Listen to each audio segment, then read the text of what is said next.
Hello and welcome to Humans of Magic. I'm your host, James Su. This episode is with Melissa DeTora, Senior Game Designer at Wizards of the Coast. Melissa is also widely known as the first female Magic player to top 8 a Magic Pro Tour. She's made a very successful transition from professional Magic player to designer. And this is going to serve as a kind of retrospective of sorts. We're going to talk about Melissa's hits and misses as a design team lead in 2023. We're going to get a little inside baseball into what it's like to work at Wizards of the Coast. And last but not least, we're going to go down memory lane. We always enjoy going down memory lane stories. We're going to get into that, Melissa's past, and even how the process of learning can be similar between her learning a new activity like ice hockey with Magic the Gathering. It was a ton of fun to record this, and I hope you enjoy our conversation. If you enjoy Humans of Magic, you enjoy what I do as a passion project, labor of love, I would highly appreciate it if you could consider joining the Humans of Magic Patreon at patreon.com/humansofmagic. If you join the Patreon, you can get access to our Discord community. You can get early access to episodes before they come out. A few other perks like the digital Humans of Magic book. But most of all, it's just a way to show support. If you like what I do, and I definitely want to do more of it in 2024, I have some ideas on how to take this to the next level. Every bit of support goes a long way, and your support is greatly appreciated. Thank you for listening, and let's get to the episode with Melissa DeTora. Melissa DeTora, how are you doing? I'm doing okay. I'm on vacation from work, so that's great. Work has been going well overall. We just had layoffs at Hasbro, so that kind of sucked. That made the week very hard. But overall, I'm doing okay. I'm still at Wizards, so I'm grateful for that. Yeah, still doing the thing. And are you doing vacation still in Seattle, or have you decided to travel a little bit? Oh, I'm on vacation in Seattle. I'm not going anywhere. Traveling during the holidays really sucks, and I try to do it as little as possible. So I'm using this next couple of weeks to just relax and recharge and get ready for the new year.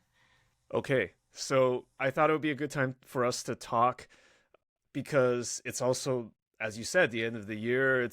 We're heading into the new year. And I just think it's really interesting whenever I talk to someone who works at Wizards because there's just a lot of inside baseball as far as design and other topics go. And I thought it would be fun to kind of have a year-end retrospective wrap up of, I'm sure the year, actually I can't assume that. For me, the year feels like it has gone by really quickly. I don't know how it has felt for you. I would say it has gone by very quickly. We work so far in advance, so I feel like things that we worked on are not coming out forever. They're coming out in 2025. That sounds like so far away from now. And things that are coming out recently, I feel like we worked on that years ago. So it really does feel like time goes by really fast. Like MKM Murders of Karlov Manor, that set is going to be previewed pretty soon. And I feel like we worked on that so long ago. So I'm just I don't even remember anything about that set. So time is kind of crazy at Wizards.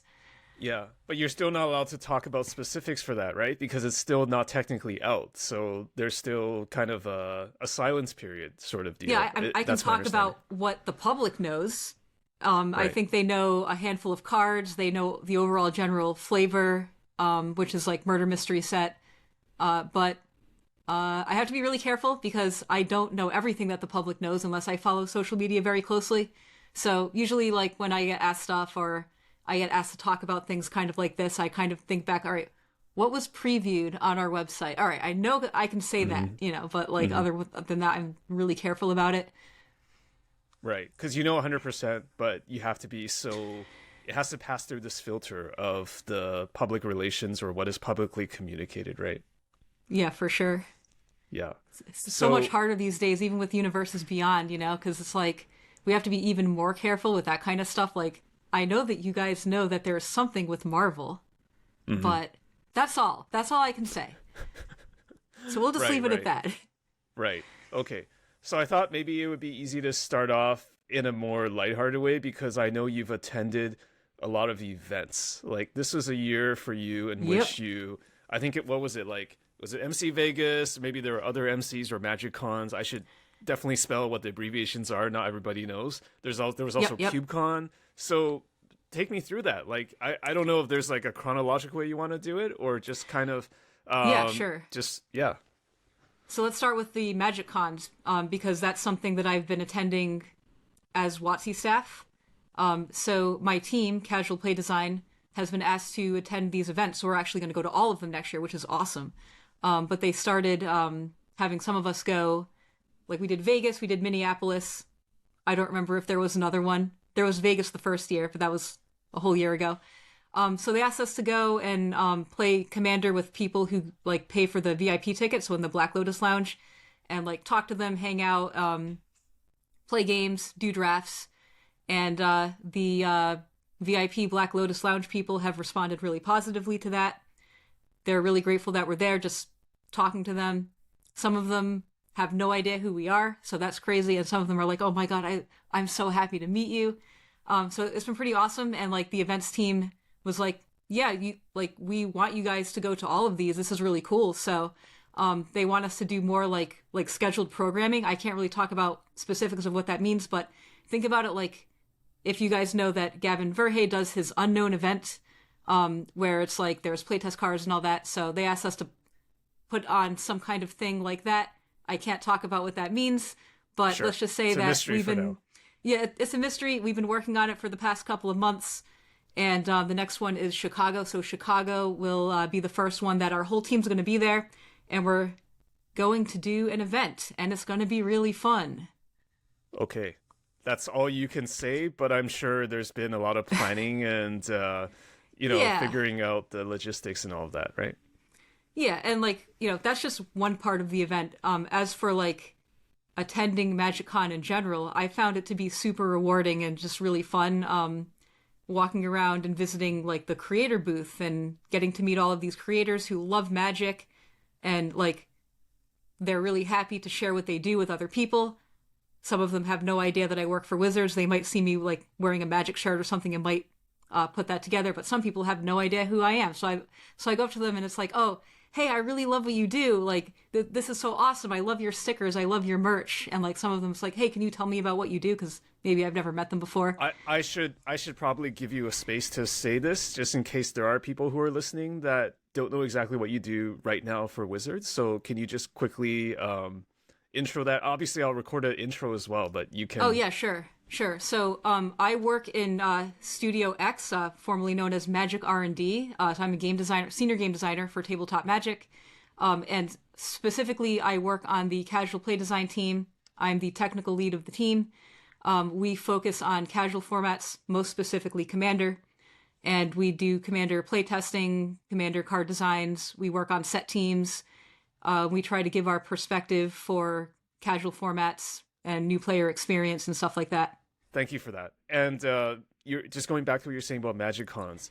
Isn't it wild how there are now these very distinct subcultures? I mean, as in like there are people that are involved as a creator or they know of Magic creators in EDH space, but then there's also another culture which is kind of like your background of a pro player, so people may know you from your Pro Tour days, but it seems like Magic has gotten so big now where there is this kind of divide where someone may not, there may be people who just don't know who Reed Duke or Melissa DeTora are that are just totally into EDH, and it sounds like you're kind of experiencing that firsthand, like going through Magic Cons. Yes. Yeah, actually, here's a story. There is this one guy I met at a past Magic Con. I think I met him in Minneapolis, but he also went to Vegas. He also has been going to all of them, and he gets the VIP thing every time. So anyway, we played in a Gavin Unknown event together, and we had a really fun match. He was friendly. We chatted for a bit, and then when our match was over, I looked behind me, and there's a line of people wanting me to sign their cards or their playmats. And like we had just finished our match, he was sitting there. So I started signing stuff, and he's like, "Wait, hold on. Why is everybody asking you to sign the playmats? I don't understand. Like who are you?" And I told him who I was and that I work for Wizards. And he's like, "Oh, that's so cool." And like, I told him a little bit about like what I did. And then he's like, "How do you get that job?" And I said, oh, well, I was a former Pro Tour player. And, I've been playing for a while, and one of the people who work in R&D recruited me to work on for Magic development. He was like, oh my God, I played Magic with a pro player. And he was just like so like in awe that he played Magic with me, and he had no idea who I was. And a lot of my coworkers at Magic Cons get very similar experiences, that they're just playing Magic with people who just want to go to a convention, but they don't know anything about like pro play or about people who work at Wizards. They just like Magic and they want to go to a convention the same way that people go to Comic-Con and stuff just to see the experience. It'll be like someone going to a Marvel booth and not knowing who Stan Lee is, or someone who was involved in making the thing. Or to use the Chinese proverb, like Crouching Tiger, Hidden Dragon, right? That was also a movie where they don't know that these powerful wizards are actually like playing across from them, because you've had quite a distinguished resume. You are that Crouching Tiger, and they didn't know that you were. So yeah, it's kind of awesome actually when people don't know who I am. It's like kind of like a breath of fresh air, to just like, okay. I feel like I did what I did in Magic long ago at this point. And the longer I'm at Wizards, the less like out there I am, and like in the Magic community, unless I'm like active on social media or something. And I would say that I am medium to low active on social media. So like people who have only been playing Magic for 5 years, and that's a long time to be involved in a hobby. 5 years is a long time. They might have no idea who I am, because I was more known like 10 plus years ago, I thought there was going to be a funny twist to the story where maybe the guy you were playing was actually the famous person, or actually trying to get... That would be funny too, if he was actually some sort of, someone outside of Magic who's famous that actually... No, he was just this guy played. who loves Magic. He was also from Europe, so he traveled far and spent a lot of money to come to the convention because he like gets VIP. Yeah. But like now, since we've done 4 of these conventions by now, he's gone to all of them, and now like all of my coworkers, they know who this guy is because like he's always in the VIP lounge and just talking to all the Wizards employees now. But like that first one, Minneapolis, it was really funny when he was just like in awe that he was playing Magic against some former pro player who now works at Wizards. Have you guys thought about maybe publicizing a bit more, as in like maybe even having a name tag that says like, I'm Melissa, this is what I used to do, or having some sort of setup for it? Yeah, I would say it's a work in progress. The first Vegas, there was not really a lot of that. And then over time, it's been getting better and better. We now do have name tags. I actually have one. Let's see if I can get one real quick. I'll show you. Okay, so I know this is on YouTube, right? So this is fine to show this. Oh, yeah. So, people will see the visual, yeah. Okay, so this is the name tag that I was given at one of the cons. I don't remember which, but like we've gotten this that's good. like this. They use this photo for a couple of the last recent ones. So it is getting better as far as telling the public that Wizards employees and or Magic celebrities are around.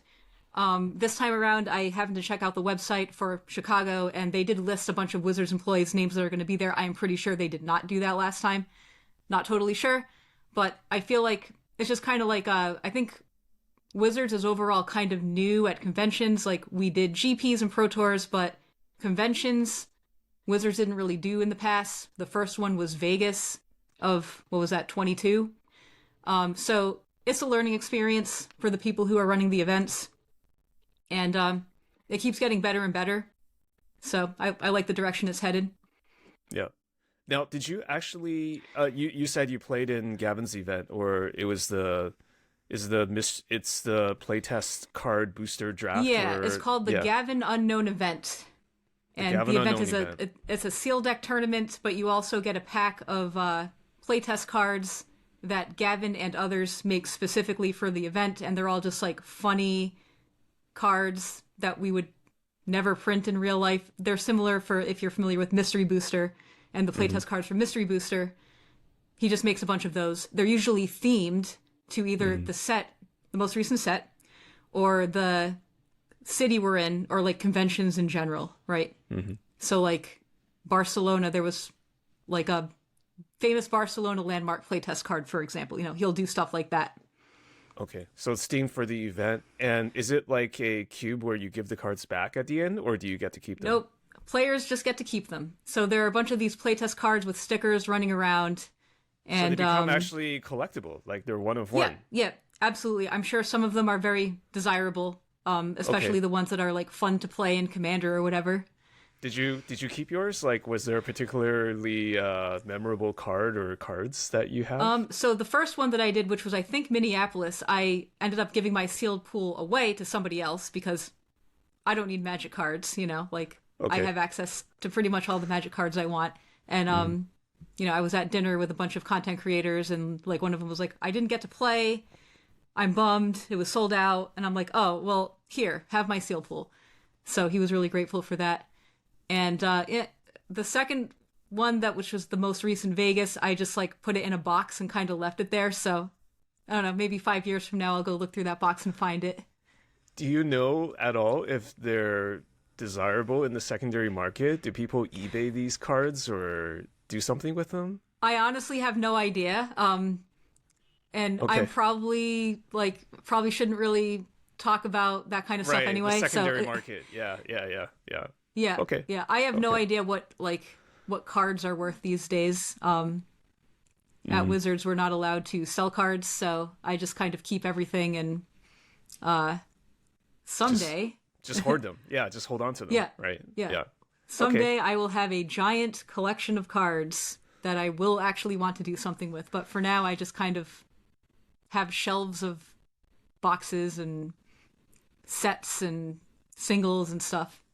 That's yeah. That's funny because as a longtime Magic player, even though I'm not a Wizards employee, I also have completely gotten over like, oh, these are Magic cards. Like now when I win packs or when I come up with like decks I've drafted, I just throw them in a cupboard. I just never look at them. They've just ceased becoming like, I wish I didn't feel this way, but like they're just kind of there now, and I just enjoy the gameplay, the in the moment Magic, as opposed to actually like the cards. I don't know, maybe it's not great to say, but it's just like for me, it's just like they're just it's just a vessel to have fun. So after I'm done playing with the cards, I just don't really care all that much about the cards. So Yeah, I think it depends on like your goal and like where you are, like what are you doing in Magic? Like if you are a competitive grinder, you care very much about the cards because you need to maintain a collection for Modern or Pioneer or stuff like that. But if you are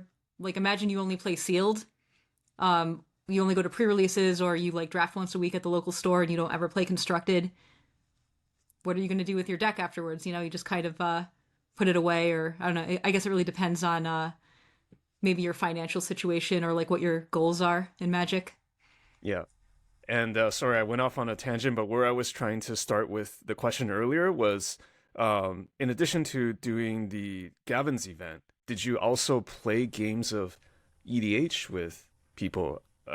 Is that what you also did, or yeah, I'm trying to understand that part. Yeah, I did a little bit of that. Yep.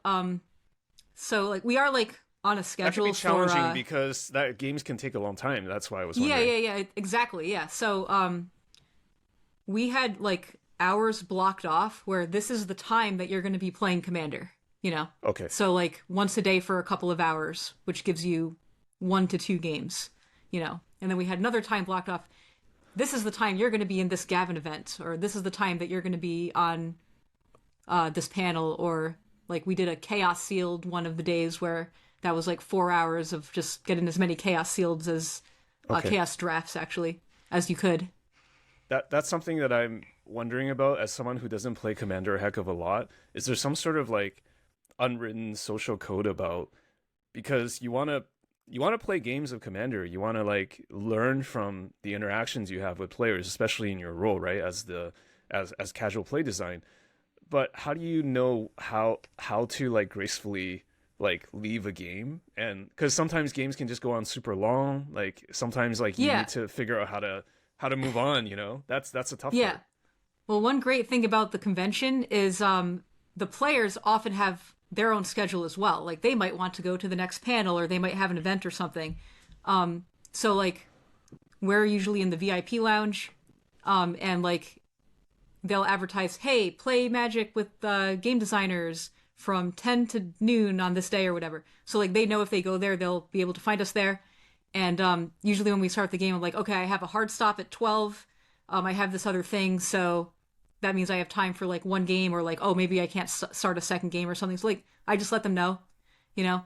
And if you don't like set that boundary, you might be playing Magic for 6 hours, you know, and then be like, oh, oops, I forgot to eat lunch or something. So Okay, you do have to be careful at these things. Okay, so fortunately there are others that are also on schedule, so you might not even be the first to break up the game or say, I gotta like move on. especially like at Magic Cons. I think it would be different if it was like a Command Fest or a GP, because like there's a lot less stuff to do. But a lot of these conventions, the players go for the panels. Like there's preview panels and meet and greets with like game nights or whatever. Game Nights Live is a really popular one, and like a lot of people go to these panels because there's so much like really cool content that you can really only get there. So they often don't want to miss the panels. Yeah, yeah, for sure. And if I could ask you to generalize maybe from the MagicCon interactions with players, right? Just customers or players, like, are there certain insights that you feel could be generalizable out of like the MagicCons that you went to? Were there certain things that you learned or maybe even surprised you in terms of like players' reaction to Commander in some ways? So these events is a lot different from like I was saying about the Command Fest or GPs, where at Command Fest or GPs, they're going like specifically to play Magic. And then at Magic Cons, they're just going for this experience. And also they might not know anything about like what Command Fests or GPs in the past were like. So like maybe they've never played in any organized play before. Maybe they've never even played Magic at a game store before. So for some people, it surprised me that this was like all new to them. And they maybe never played Magic with people outside of like their friend group or whatever. So that was surprising, like that they didn't know about organized play. It's like you have to remind yourself, maybe as someone who works on Magic, that people are not necessarily exposed to the structured play or structured play opportunities that are out there, that there could be people that are literally just kitchen table all the time at home kind of thing. Yeah. And honestly, we did know that. Like, we had a good idea that the majority of players did not do any organized play. But when you go to a MagicCon, you see it firsthand a lot more. You know, like you actually meet people who've never done organized play, you know? Mm-hmm. They're like, game stores, what's that? You know, I watch my favorite YouTuber do Commander content, but they've never walked into a LGS. Did you get any interesting comments from players about how certain cards were designed or certain things were done in the EDH space, basically? Good question. I would say that the like content creators and more enfranchised players are more likely to ask questions about that, and the random con goers are less likely to ask questions about that. Like, I think it's mostly because they don't know what to ask or how to ask it. Let's see. This is kind of hard to articulate, actually. Like, they don't know what the problems are. They're just playing cool cards that they like. They're not thinking about things like power level or things in the Magic discourse, like should cards be this and that. Yeah. Right? They're just enjoying the game, really. They're just like, that's my assumption. Yeah. I think that's pretty accurate. Like, for example, maybe these players don't know what's on the ban list. Or like they don't know what is like the soft banned card of the week. You know, like a few months ago there was a bunch of discourse about Collector Roof, if you're familiar with that. But the random less enfranchised players, they might not even know about that discourse. They might not know that it's an oppressive Magic card and not fun. Like they might have no idea, you know. But like the enfranchised players, those people are more likely to be like, oh, why'd you make Collector Roof, you know? Or Yeah. like why'd you reprint Risk Study? Now all my friends are playing it and I hate it, you know? But like people who are not tuned into the internet are less likely to know what the problems even are, you know? it's interesting to me because I feel like for those of us who are very close to Magic in the discourse, obviously you and I and content creators, we managed to put a language around what fundamentally is just about fun. And I think for many, I would say more casual Magic players, I always hate using this term because it's such a general term too. Like there's no language around it. It's just like, am I having fun or not? And we've managed to codify it into like a lot of like very deep discussions like, okay, is collector move good for the format? But at the end of the day, it's really like, am I just having fun or not? And maybe that's just what it is, right? Yeah, for sure, for sure. And Another one that comes to mind is Rule Zero conversations. How many players actually have them, right? My guess is not very many, you know? Like anecdotally, like a lot of casual players I talk to, they don't even know what that means. Because like for you to know what that means, you have to know who the rules committee is, because they're the people who like promote Rule Zero conversations. Or you have to go to an LGS where they talk about it. But if you are just playing Magic like at your school or like just, you know, once a week with your friends or family, like Rule Zero conversation is like a foreign language to you. You know, it's like I sit down to play. Oh, do you want to have a Rule Zero conversation? And then they're like, I don't know what that means. You know? right. Yeah. It's kind of like, it's just this extremely developed protocol. I would equate it to like if you've never been in debate club and you're just talking to your friend about, I like this thing or I don't like this thing. That's all there is to it. And you don't need to understand the conventions of debate and how to like have this protocol for doing things. And I'm sure like less than 1%, 1% might even be too high of Magic players have Rule Zero conversations, right? It's just something that's so specialized, right? Yeah, it's so hard to know like what the actual number is because we don't even know what percentage of players don't do organized play or like don't know who the rules committee are, you know. Yeah, it's just really hard to know who the invisible players are. Yeah. Anywho, I'm just kind of, that's just my biased opinion, right? Maybe I think Wizards does a lot more of like surveys and studies of player demographics, so I'm sure that there's more data out there. This is just my observation in general. It's just that there's a lot of Magic discourse online that the average Magic player has no idea about, just no idea whatsoever.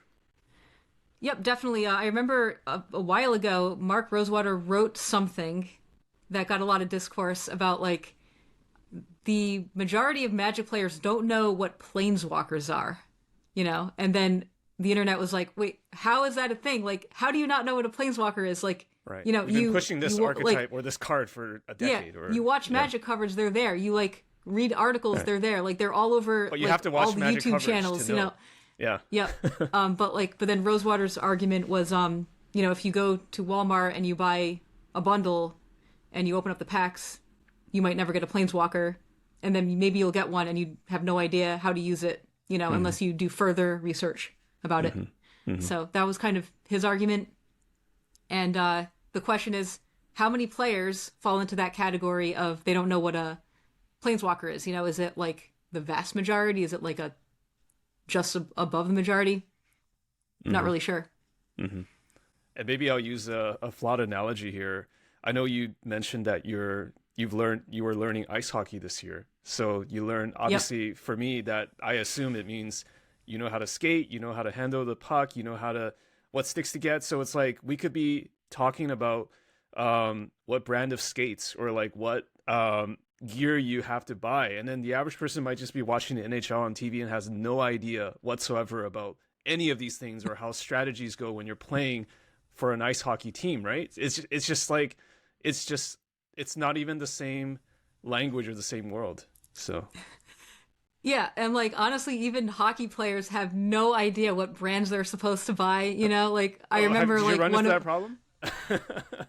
Yes, actually. And like especially new players, like so for me, I just walked into the pro shop and said, "Hey, I'm doing learn to play hockey, help." And the kid working there just told me what I need to get. But I remember like one of my teammates was like, "So I'm looking for new elbow pads. What do you think are the best elbow pads?" And I'm just like, I have one pair of elbow pads. That's all I know. I have no experience with this at all, like Right. we're all in our first year, so no clue.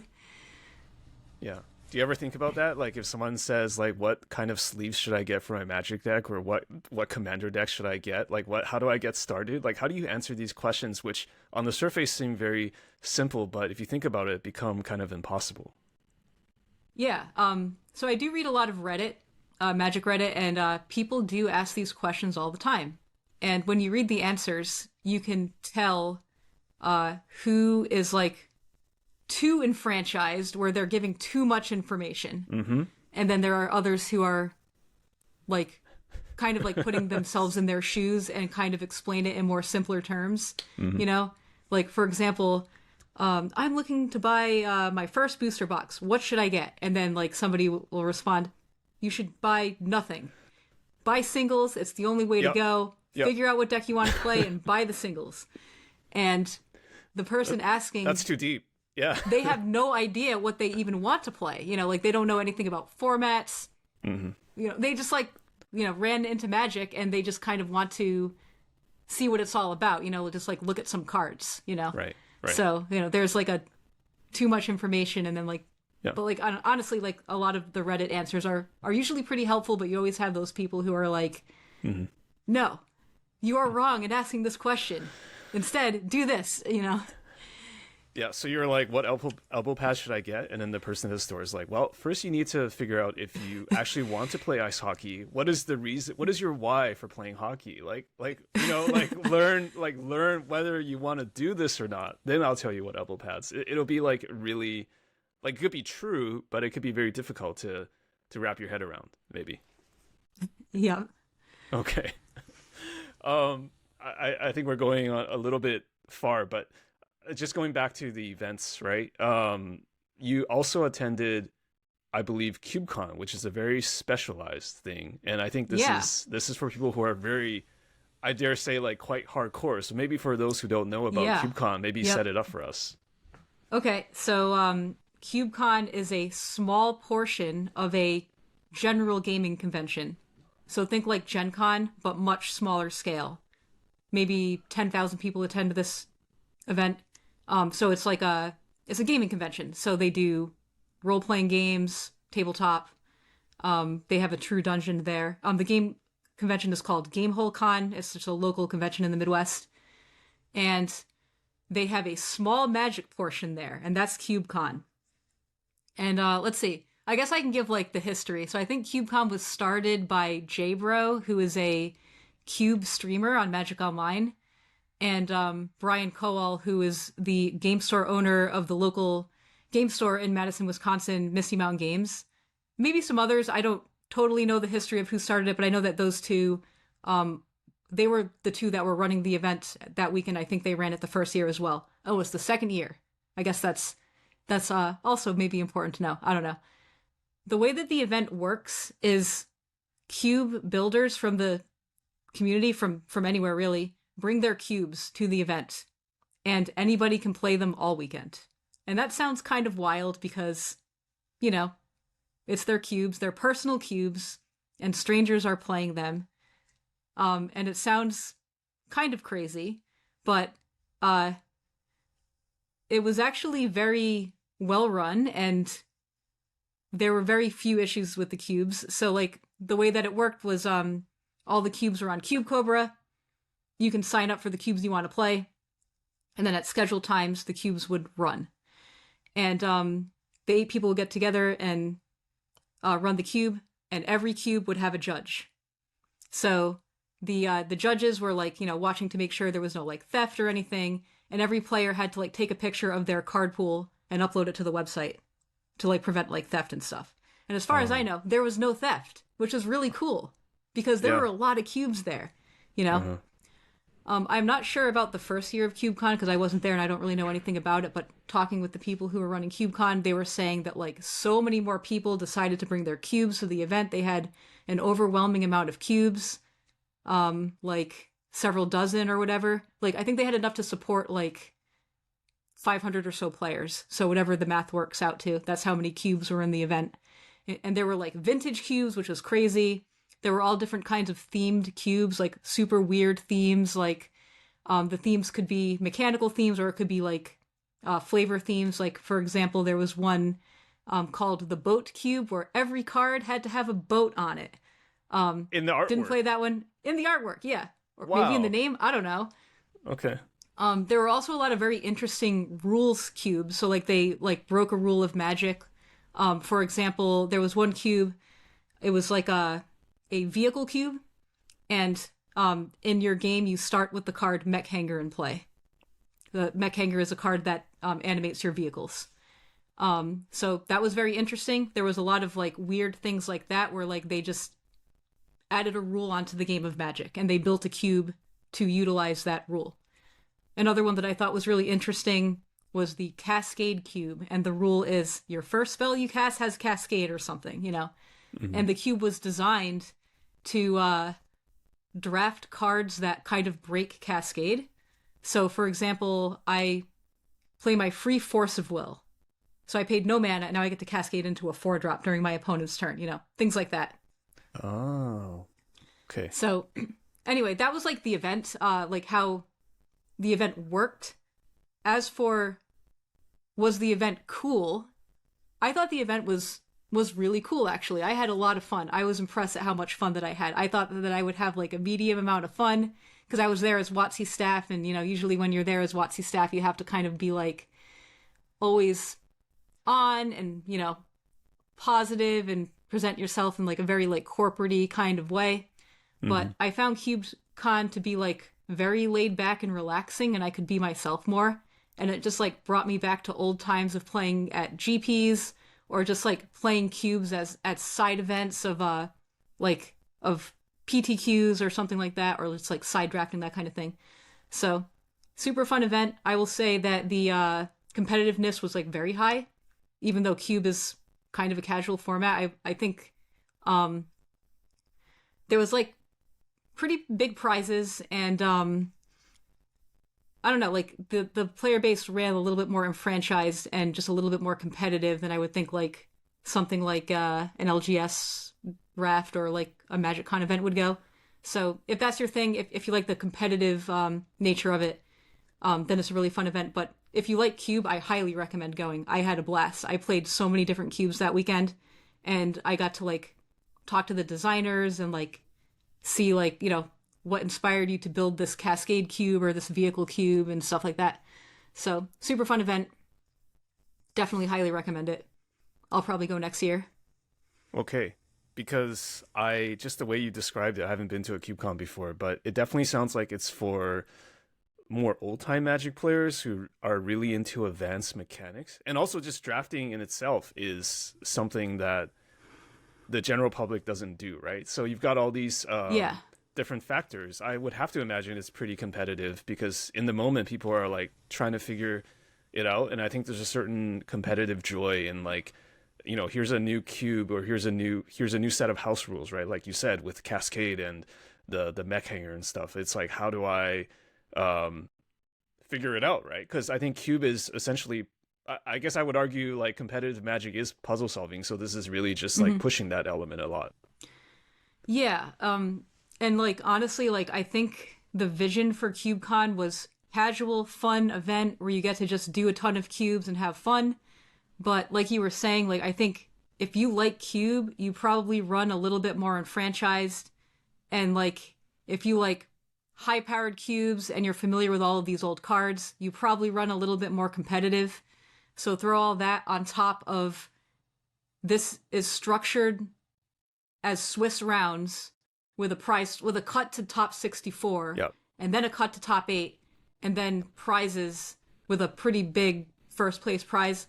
Well, the event is going to be competitive, you know?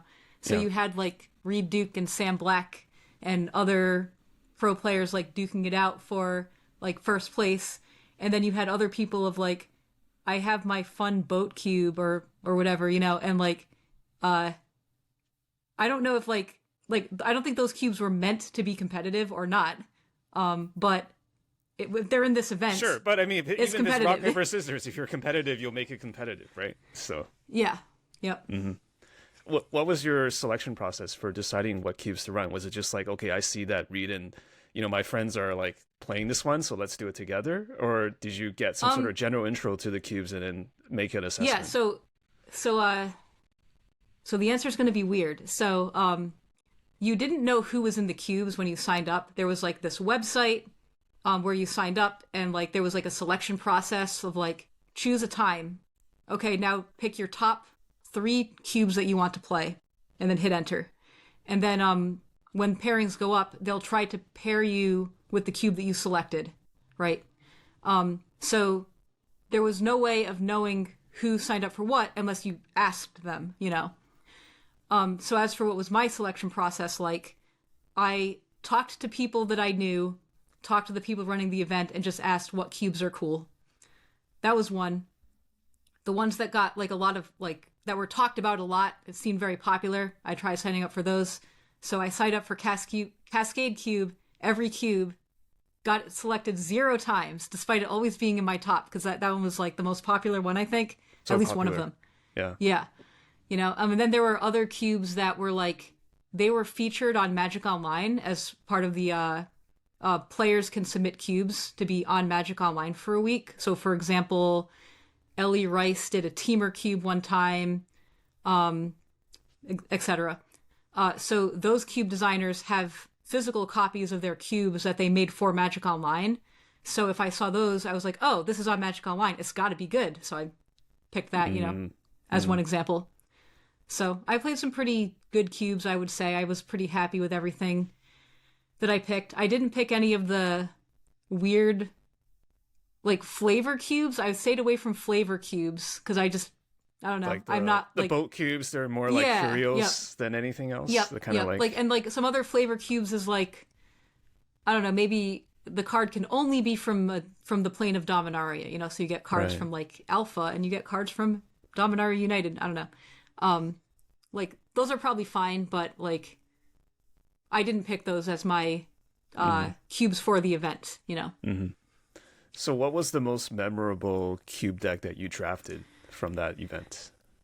Okay, so all right. And I guess you have to set up also the cube itself, too. Yeah, exactly. I can't talk about it unless I tell you about the cube. Contextual. Okay, so the cube was, the idea was speed magic. So very small deck size and low life total. Okay, so for this cube, you start at 3 life. Okay. Yeah, exactly. Yeah, so no lightning bolts in this format, huh? Okay. There were no lightning bolts in this cube. There might have been a 1 damage, but that's it. So I might be misremembering the details, and there was more than 1 cube that had a similar structure of like very fast games. So 3 life, you only draft 2 packs of 10 cards, and you have a 15 card deck size, and you don't lose to decking, and I think you only start with like 3 cards in your opening hand, something like that. Don't remember exactly. I thought that like idea was just very interesting, so I wanted to try that out and just like see what the experience would be. Like, would it be just like the games are ending on like turn 2, or would it be something more? But to my surprise, the cube had archetypes. Like it had a life gain archetype. That's cool. It had like a combo archetype where you win with like Lab Maniac or whatever. And it also had just like normal Magic playing stuff, Yeah. So the deck that I drafted was like a green graveyard based deck. So I remember it had Eternal Witness in it, and it had a bunch of ways to like get stuff, like small things back from your graveyard. And I remember it also played, what's the name of the card? Crow Storm or something. It's the unhinged card that has Storm and it makes Storm Crows. I don't remember the name of it, but is it just you know Stormcrow? what I'm talking No. about? Yeah, it's not Stormcrow itself Stormcrow. is the 1/2 from Portal, right? No, you're talking about the Storm card that makes crows. Yeah, I'm talking about the card with Storm that makes Storm Crows.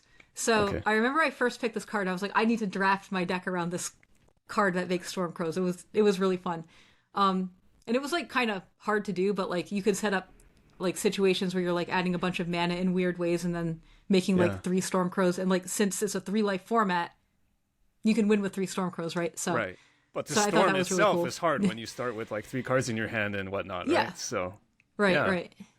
Yeah. That sounds So so fascinating. Like, just yeah, it's just I using was the very magic intrigued. like Yeah. mechanics, but it's like forcing you to do it in an entirely different way. Think about it differently. Yeah. And like my main takeaway from like playing this cube and just going to the event is like Magic is just a rules system. It's a game It's system. a game And engine there are system. so many like different games you can play that are using like this game engine, right? You know, like you can just like kind of make up a rule and then curate an entire format around this rule, you know? So, and like there were so many cubes that did that. And I was very impressed with all the different cubes and all the different rules that people thought of, right? Hmm. So I think that's also a test of one's magic ability, if I may dare say, because like it forces you to like alter your heuristics about magic. Like you have to think on the fly because now you're in this different enchant world of different cube where like you have to figure it out. And if you're just someone who's like stuck on like this is how I'm supposed to do it in a constructed format, it's just never going to work because you Yeah. can't adapt to it. So that sounds super. That sounds like super hardcore. Actually, it doesn't sound like casual because you have to. If you care about Yes. like doing well, you have to puzzle solve on the fly, right? Yeah. Yeah. I think the cube designers were not casual. They were They definitely very put a into lot of it. thought into this. Yes. Yeah, definitely. Like it was really impressive actually. Hmm. So this is something that you would do again, or would you want to make it an annual thing? Or Yeah, I would definitely go again. I had a really good time. I think I had more fun at CubeCon than the other Magic cons because, like, so first, I love playing limited formats. Cube is like kind of a hybrid, but I also really like cube drafting as well. And I play so much like quote unquote normal Magic that it was just very interesting to just play all these weird cubes and just kind of see what people in the community are doing that is just like outside the norm. You know, like no commander, no standard, no like, you know, normal drafting. It was just like very strange and out there. And like I learned so much, you know, and I talked to a lot of very talented people. And honestly, it's a good event for Wizards employees to go to like find new talent, honestly, because these people are game designers, you know, they're just yeah, designing I was their gonna own say they're cube. designers. Yeah. Yeah, for sure, for sure. So that was one of my goals was to find people to interview in the future, whenever that may Mhm. be. This is such a random question, but do you think there's anything that we can do as a community to make Cube a more popular format or more accessible somehow? Um, that's a really tough question because like Cube is about existing cards and like making a curated format, so you have to really know Magic to make a Mm. cube or like get a good experience out of a cube. So that's tough. Like we do cubes on Arena, and they're just events on Arena. So like that's one way that people can learn about what is Cube. Magic Hmm. Online is a lot tougher because I think very enfranchised players play Magic Online, Yeah. but like Vintage Cube, I'm Arena is a good thinking. way to do it. Yeah. I think there's some kind of Cube event happening at MagicCon Chicago, if I'm not mistaken. I don't really know a lot about it, but I know that Pastimes is running it, and it's Cube related. I think it's called the Chicago Cube, but I don't really know a ton about what that means. So Okay. people are trying to make it accessible, Hmm. but it's really tough just because you need like a history of Magic to be able to enjoy the cube, I think. Hmm. And I feel bad for saying this to you because I know of your history working on Magic at Wizards, but like it always seemed a bit weird to me how like Commander just became the most popular thing, and I thought there was always an alternate timeline where Cube could have become the casual format, but I guess it was just not to be, right? For the reasons you Yeah, said. like I think both of the formats are like creative. So in one way you're like curating your deck in the way that like suits you. Like you can like, personalize it with the cards you like, and I think you do that with a cube too. But it's a lot easier to do that with Commander because it's a lot less cards, and you're just kind of picking one character to like be your guy that you're building around.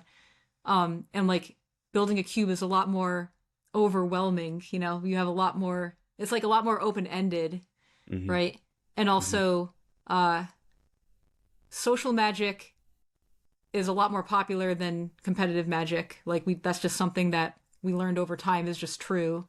So that's another reason why people gravitate more towards Commander, because they want to just have like game night and game night is Magic tonight. Oh, we're playing Commander because that's the social format.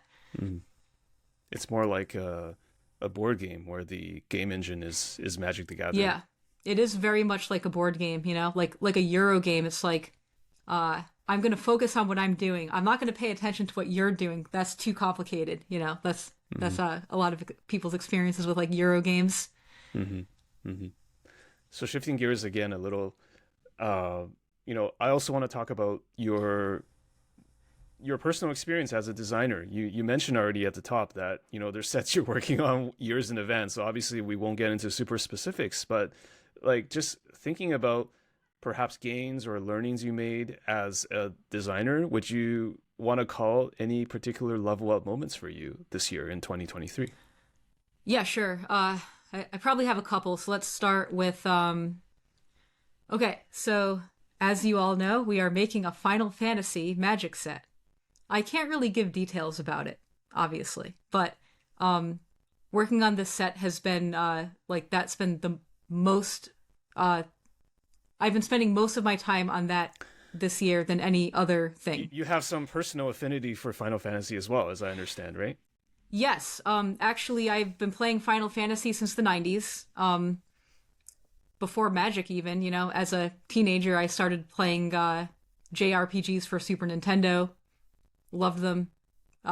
Probably why I got into Magic, like at least part of the reason why, because I liked the high fantasy genre.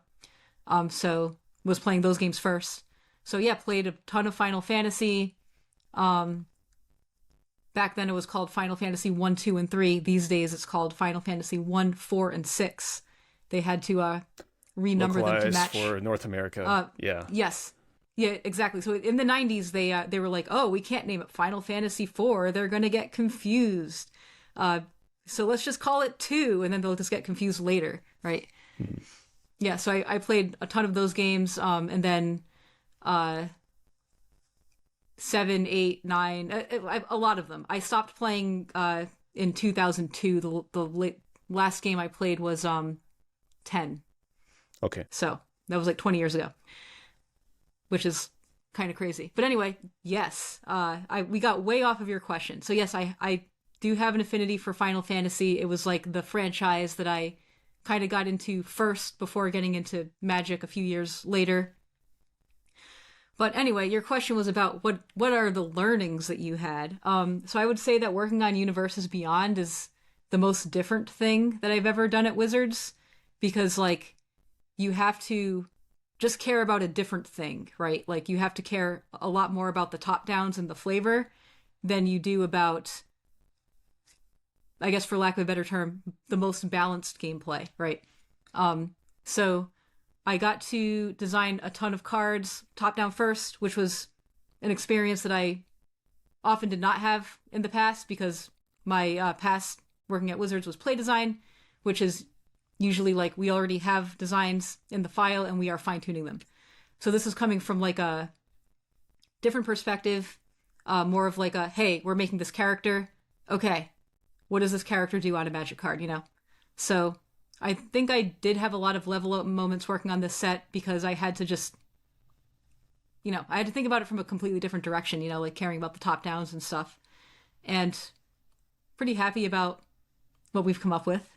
Obviously, I can't give details. Mm-hmm. Well, I mean, we just in general, when I think about Universes Beyond and cards that have come out, I'm not even talking Final Fantasy, but things that have come out.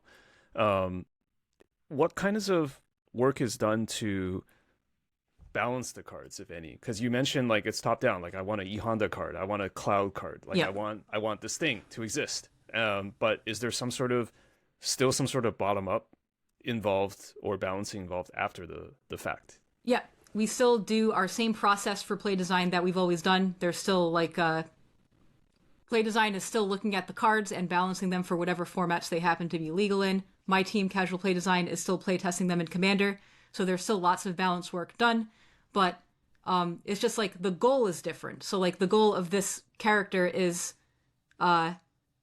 be who this character is, So if we want to suggest a change that goes away from that goal, it's going to be a lot harder to get that change implemented because the goal is he has to be this character, right? So to answer your question, still we're doing all the balance work that we do. That's still very important. Okay. And do you still have, this is a very detailed question as well, but like, do you still have debates about like what colors this character has to be, or is that also just kind of set in stone from the early development of the card? So I would say that those debates do happen, but they happen very early. So by the time we get to the play design period, when we're play testing the cards in Commander, we already know what colors that these characters are going to be. But I would say that like during Vision, there was, minor debate on what color these characters should be, right? I see. Like, and there's an appropriate team or conversations that happen at that stage. Yeah. Like, I would rather talk about a set that has come out because it's a lot easier to talk about than a set that is like, right. Yeah, so the Warhammer set, for example, it's like when we make Commander decks, we try to have a balance of colors in the Commander deck, so this way there's something for everybody. That was really hard to do with Warhammer because the Warhammer characters are just black, I don't know a ton about Warhammer. I know a lot more now after having worked on the Warhammer set. But back then, I didn't know really anything about Warhammer. And I learned that, we have the Necrons. They're just black. And the Space Marines, very heavily black. But you can probably get away with like some blue, and like also they're like army people, so probably white, right? But it was like very hard to find non-black colors for the Warhammer decks. Like, I think the set lead, Ethan Fleischer, had to kind of stretch to find factions that would make the decks a little bit more balanced. So he did Tyranids, which is Teamer. But at the end of the day, he chose to just not have them be balanced color-wise.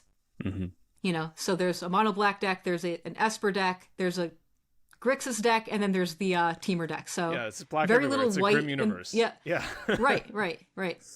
Yeah. Doctor Who is similar, where it's like the Doctors are very heavily blue. So you could, have a deck that maybe doesn't have Doctors and have it not have blue in it, but at the end of the day, the lead, Gavin Verhey, chose to have every deck have a Doctor, be about a Doctor, and they're just all going to be blue, right? I think one of the decks is a villains deck, which I don't know a lot about Doctor Who, so I'm sorry to the Doctor Who fans if I'm messing this up. But but like the villains deck, I don't think has Doctors in it. Maybe you know what? I'm not even gonna bother because I might mess this up. But even that deck is blue. It's Grixis. It has black in it because, Star Trek, because villains. I would actually know this stuff, but I was not a Doctor Who fan, so it's hard for me too. Okay. So like the main takeaway here is like it's important to get the colors accurate for the world. So like that's like the most important goal, rather than have Commander decks be balanced color wise. But of course we do have a goal of be balanced gameplay wise. Like that is important. I mean, when you have worked on these sets, and I guess you should just talk about the sets that have already come out. Like obviously you're giving notes or giving feedback on how like are most of these things being considered? Like, because once these cards come out for Commander, like they exist forever essentially. So I think we even talked about this in the first podcast we did together. Like when you're designing for things that are like eternal essentially, like there seems to be a lot of responsibility there. So do you feel like most of the things that you tested and give notes on, are they for the most part, are they incorporated, or have there been like situations where it's been tough, like just trying to figure out the right thing that goes out? Yeah, so we all work together collaboratively. So at the end of the day, we have the product's interests at heart, right? So if my team has strong feelings about a card's like power level or something for Commander, and we give a suggestion that goes against like the flavor of the card or whatever, like we can work together and come up with something that like pleases both parties, right? Like we can come up with a good suggestion to fix the gameplay issue while also still maintaining the flavorful top down, right? So it's not like a butting heads or like one wins or anything. It's more like we are just working together on this. Okay. So other than learning more about the art of top-down balancing, design and balancing, what other growth elements or level ups did you encounter this year? So I've been doing a lot more mentoring this year. So my team, when we started, was a bunch of like junior designers. They were brand new to game design, and now they're more experienced. So it's time for them to level up. So that's been kind of on me to help them reach the next level, right? So specifically, I've been working with one of our designers on a commander product, and they were leading the commander product while I was like kind of guiding them along the way. Mm-hmm. So that's been fun.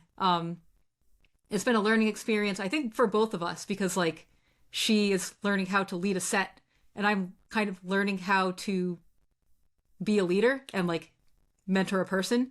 So it's a lot less game design stuff. It's more just like being the best leader I can be. So been learning a lot about that. But yeah, it's been, I think, very successful. I think she did a great job. Like we just finished up her team last month. So we were working on it since the summer. And yeah, like, you know, there were a lot of learnings for both of us. But I think overall it went really well. And next year I'm going to be mentoring a different person, kind of doing the same thing. Okay, so the question here is, how do you learn how to be a mentor? Do you get mentored on how to be a mentor, or how does that work for you? Or maybe you just remember like what it was like when you were being mentored, perhaps. Yeah, so I think for everybody it's different.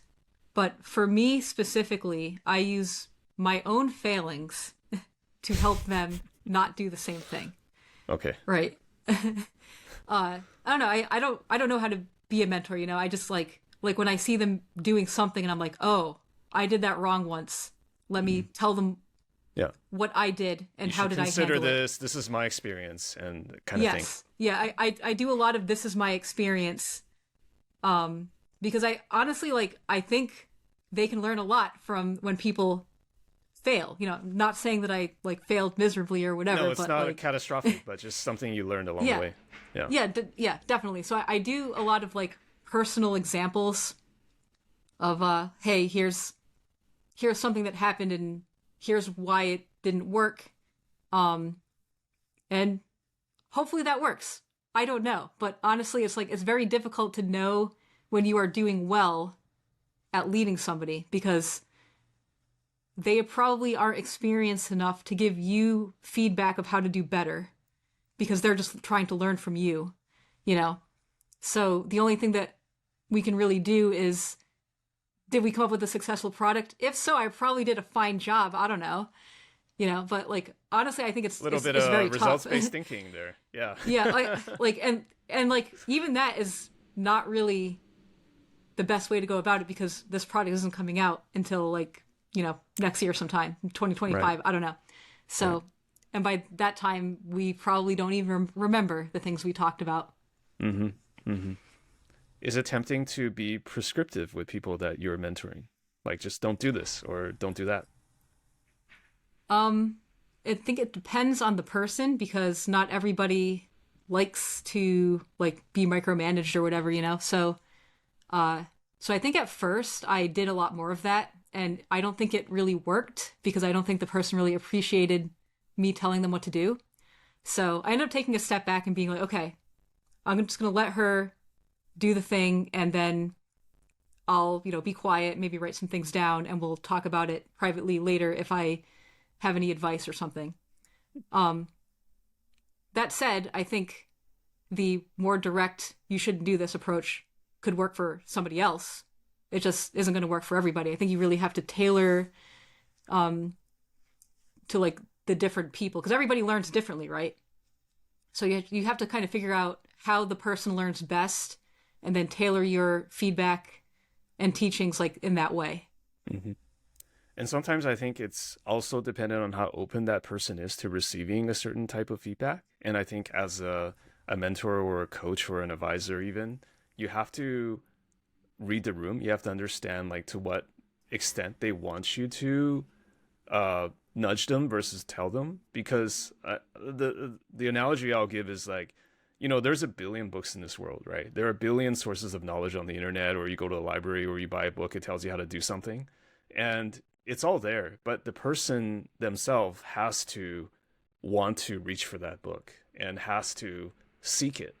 Like literally, you could learn anything in the world, or like get any advice from Melissa, or like talk to like 100 people and they could all tell you different things, but you have to be open. So it's almost like you have to also understand as a mentor, like, does the mentee actually want it at this point in time? And sometimes it's challenging because the mentee may not even know what they want. That's also hard. Yeah, that is actually very true, and something that like we encounter a lot. Like, it's like, hey, do you have any questions? And they just don't, because they don't know what they're supposed to be asking. Yeah. Yeah, another analogy that I usually give when it comes to like how to teach people, like how to mentor people, is like, for board games, everybody learns a board game differently. Some people, they'll read the rule book and they'll just understand how to play the game. Some people will read the rule book and not retain any of the information, For me, I am not a rule book person. I need to play the game to learn the game, Like another example is like the person talking at you, telling you how to do the thing. I also don't think that really works for me. So if we're learning how to play a board game and they're like, okay, so, during your turn, you do have to do the following things, and they just talk for 5 minutes. Well, I didn't remember any of the stuff that you just said. Sorry. You have to go through the motions. We have to actually do it. And then by the time we're on the third turn, I probably understand the game at that point, So I kind of understand the whole telling the person what to do is often not going to work, because I don't think that works for me.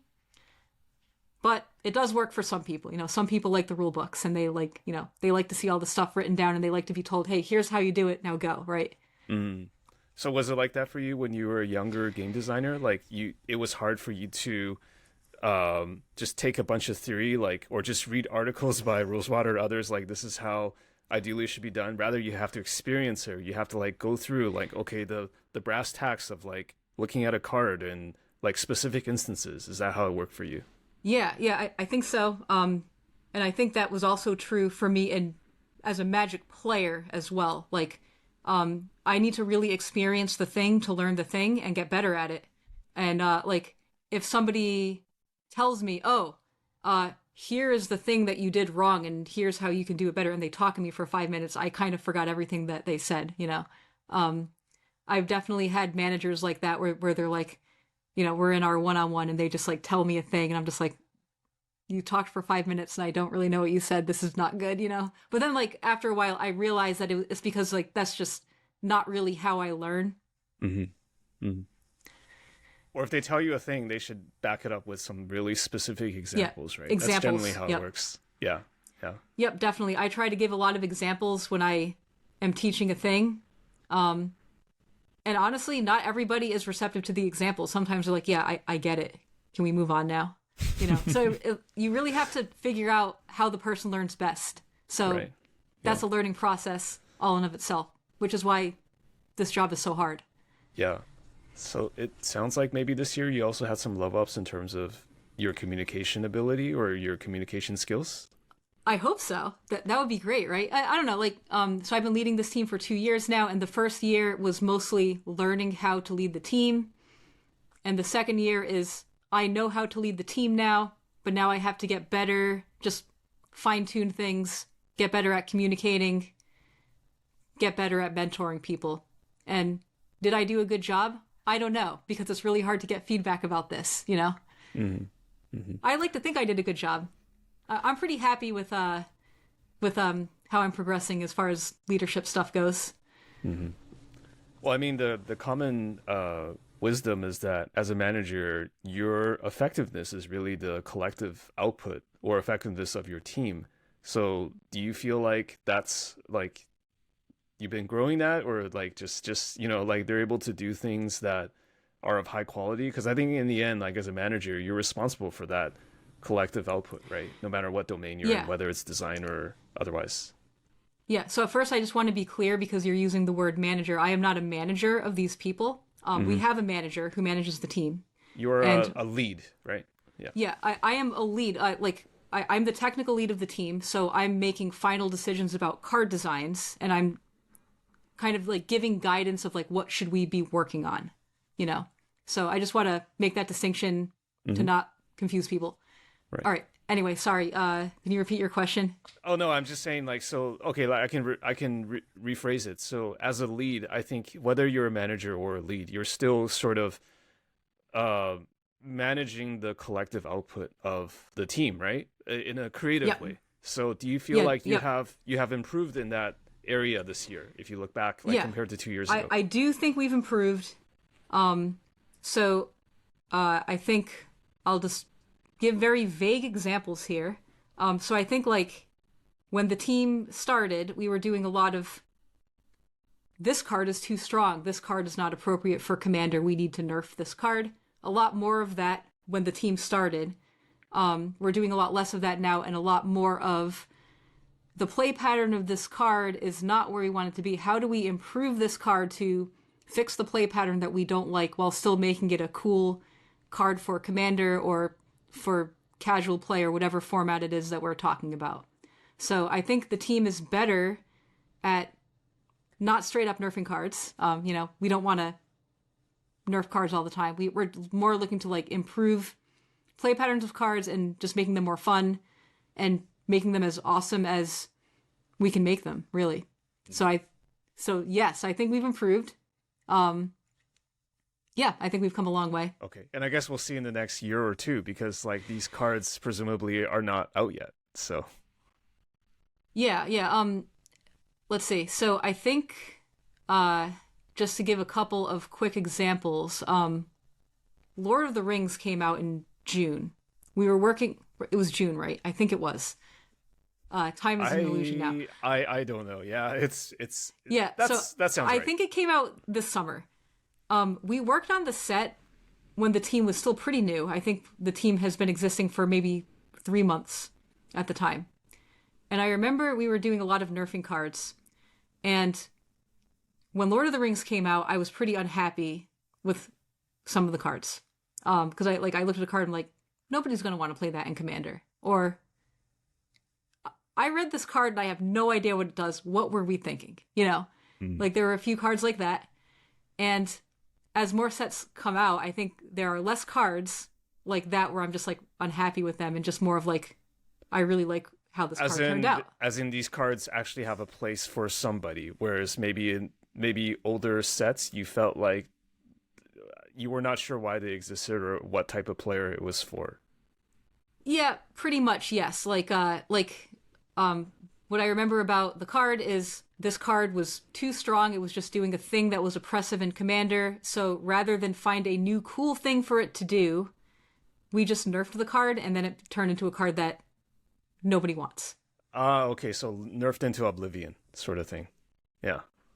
Hopefully not into oblivion. That's extreme, but nerfed to a point where it's just like you open this in a pack and you're not wowed by it. You know. Mm-hmm.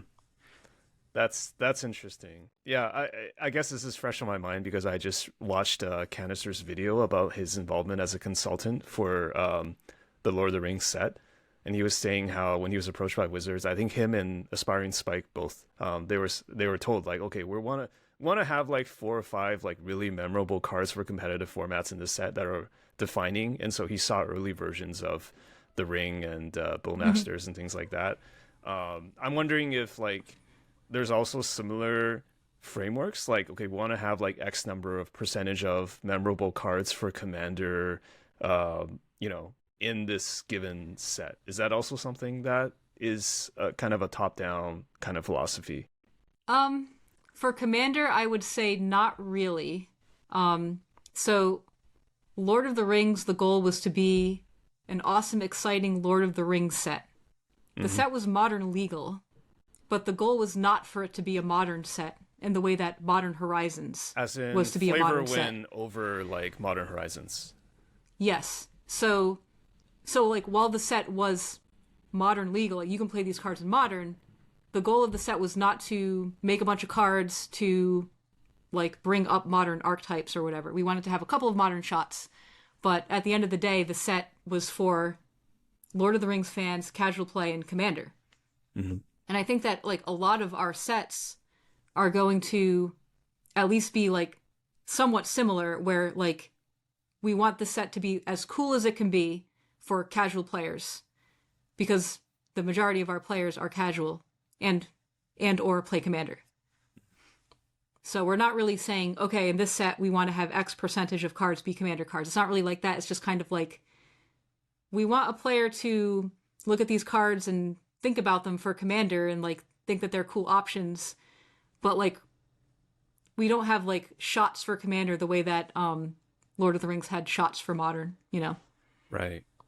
Yeah, Modern Horizons 1 and 2 were kind of, in my words, they're kind of injections into the Modern format. Like, we're just going to inject things to alter the balance of power in this format. And it does feel like Lord of the Rings is less that, and it's more about the flavor win, at least to me, as someone who's watching on the outside. That is true. Lord of the Rings is about the flavor win, be the best set it can be for Lord of the Rings fans. It's more about being an awesome Lord of the Rings set than it is about being a set for Modern. Yeah. Modern Horizons, on the other hand, is like its goal is to impact Modern. Having said that, though, how do you feel about the wall of text that's in cards now? Because like it feels like, even for someone like me who is quite entrenched in Magic, I still feel like a lot of the cards are just there's just essays on them, and I don't know if there's like something that should be done or not. Maybe I should just start off by asking what's your take on it before asking you like what should be done. So yeah, so this is tough because like I think the amount of words on cards is a little higher than ideal, but not so high where it's like, this is crazy, you know? Like, I don't think we're at a point where, like, this is too much. Let's see, there's a couple things that I can unpack here. So one is, players like cool, exciting cards that do stuff. Mm-hmm. And sometimes the words we have to write to get the gameplay we want is, for lack of a better term, long. It is what it is, kind of thing. Yeah. Yeah. Like sometimes to fix a problem, we want to add this ability, and the ability might make the card longer than ideal. But on the other hand, if you're a new player or you've never drafted before and you're in a draft on Arena and you are running out of time before selecting cards, that is not a good place to be. That is me. You know? Yeah, so I do think that there's like a couple things here, right? Like, I think LCI is a good example because I think this set had a higher word count than usual, and there was some talk about it on social media.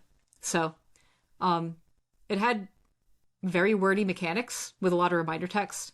So we had Discover, wall of text, Explore, wall of text, Map tokens, wall of text. Was there another? I'm not sure, but definitely those three made word count extremely high at common. That said, once you know what the mechanic does, and especially like if you're a player who's putting this card in your commander deck, the word count is like a lot more manageable. Once you know what a map token does, when you play the map token card, you don't have to read it every time and be like, okay, what does that do? You know? So there's a couple things here. There's like, if it's tied to a mechanic, I think it's a lot more manageable.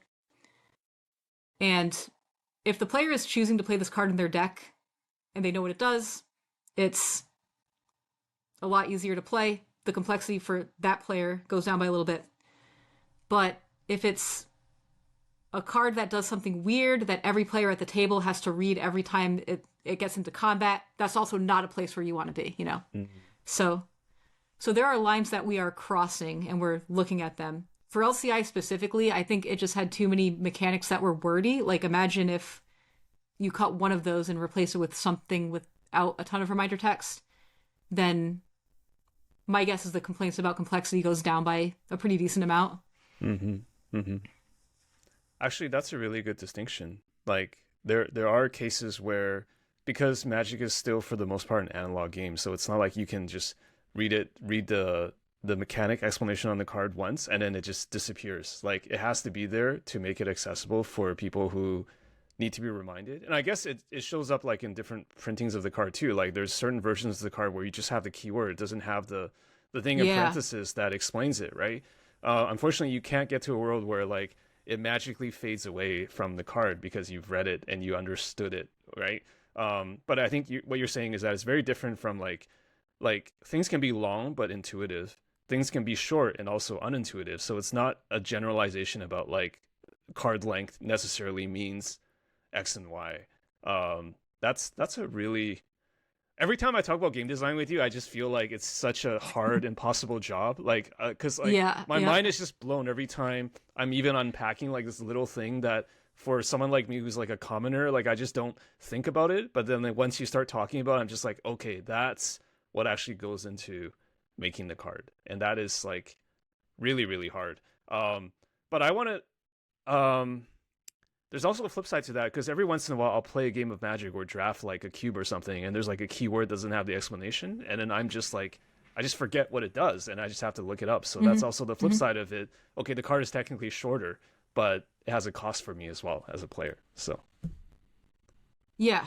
On higher rarity cards, we tend to cut reminder text because high rarity cards usually have more abilities on them and more words, and we can't fit the reminder text. We try to include it when we can, but that's not going to happen on some of the more complex cards, you know. One that tripped me up a lot was in Wilds of Eldraine. There are the role tokens, and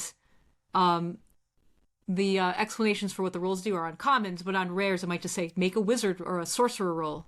And I remember playing a paper draft, and like somebody had one of the cards that didn't explain what it does, and I was like, okay, what's the sorcerer roll? I know it gives +1/+1. Is this the scry one? Is this the ward? I forgot, you know. Like, I had an idea of what they did because I did work on the set, but like when I saw the card in paper, I forgot, and I was like, all right, we do need reminder text. I'm seeing it now.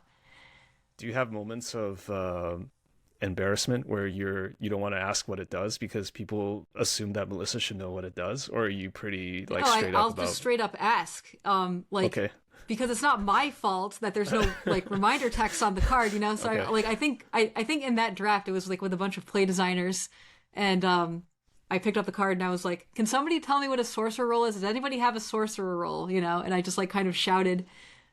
That'll get you the answer. Yeah.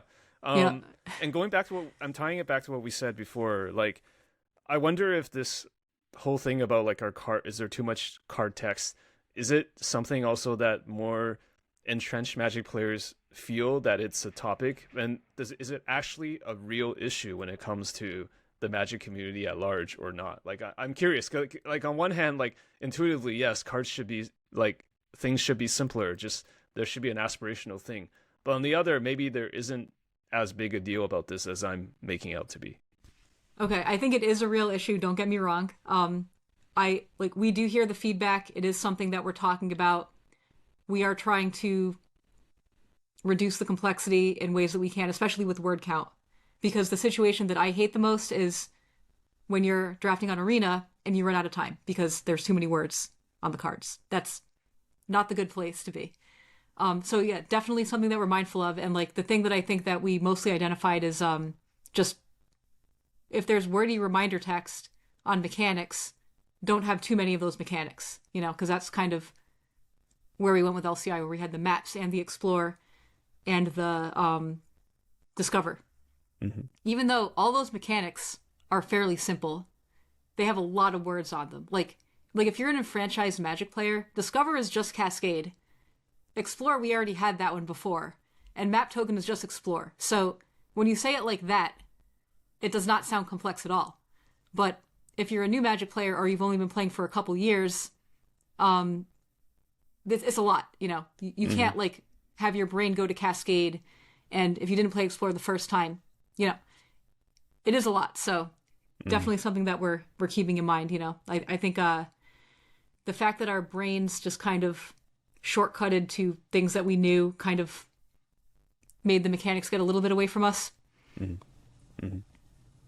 So other than something we're keeping in mind for sure. Yeah, other than the word count, do you think there were other missteps or misses when it comes to, you know, Magic cards that in recent memory? Like just things that, Yes. that you're allowed to publicly talk about, I guess. Yeah, yeah. I honestly, I can talk about this stuff. I'm not embarrassed. I can admit when we messed up. So I think I'll talk about a card from Lord of the Rings, but I think a lot of cards fall into this category. And the card is, I think it's called Saruman of Many Colors. We might have to look this card up. But this is kind of like the type of card where I think this card should not say what it does. It has too many words. You have to read it 3 times to understand what it does. And I think we just could have done this much better. Saruman of Many Colors, yes. I have not seen this card all that much. Yeah. Sorry, keep going. I just looked it up. Yeah, I might need to bring the card up so I can talk about it. So let me do that real quick. Okay, it has word. Whenever you cast your second spell each turn, each opponent mills 2 cards. When 1 or more cards are milled this way, exile target enchantment instead or sorcery card, equal lesser mana value than the spell from an opponent's graveyard, copy the exile card. You may cast the copy without paying its mana cost. Wow, that's a lot. Okay. Yeah, so how did this happen? Okay, so let me talk With about good intentions, what the right? intent. You're gonna say. Yeah. What is the intent of this card? The intent of this card is when you cast your second spell, you get to play a card out of their graveyard. That's it. That's what the card does. That's cool. Okay. Yeah. Yeah. That's not a lot of words. Okay. Mm-hmm.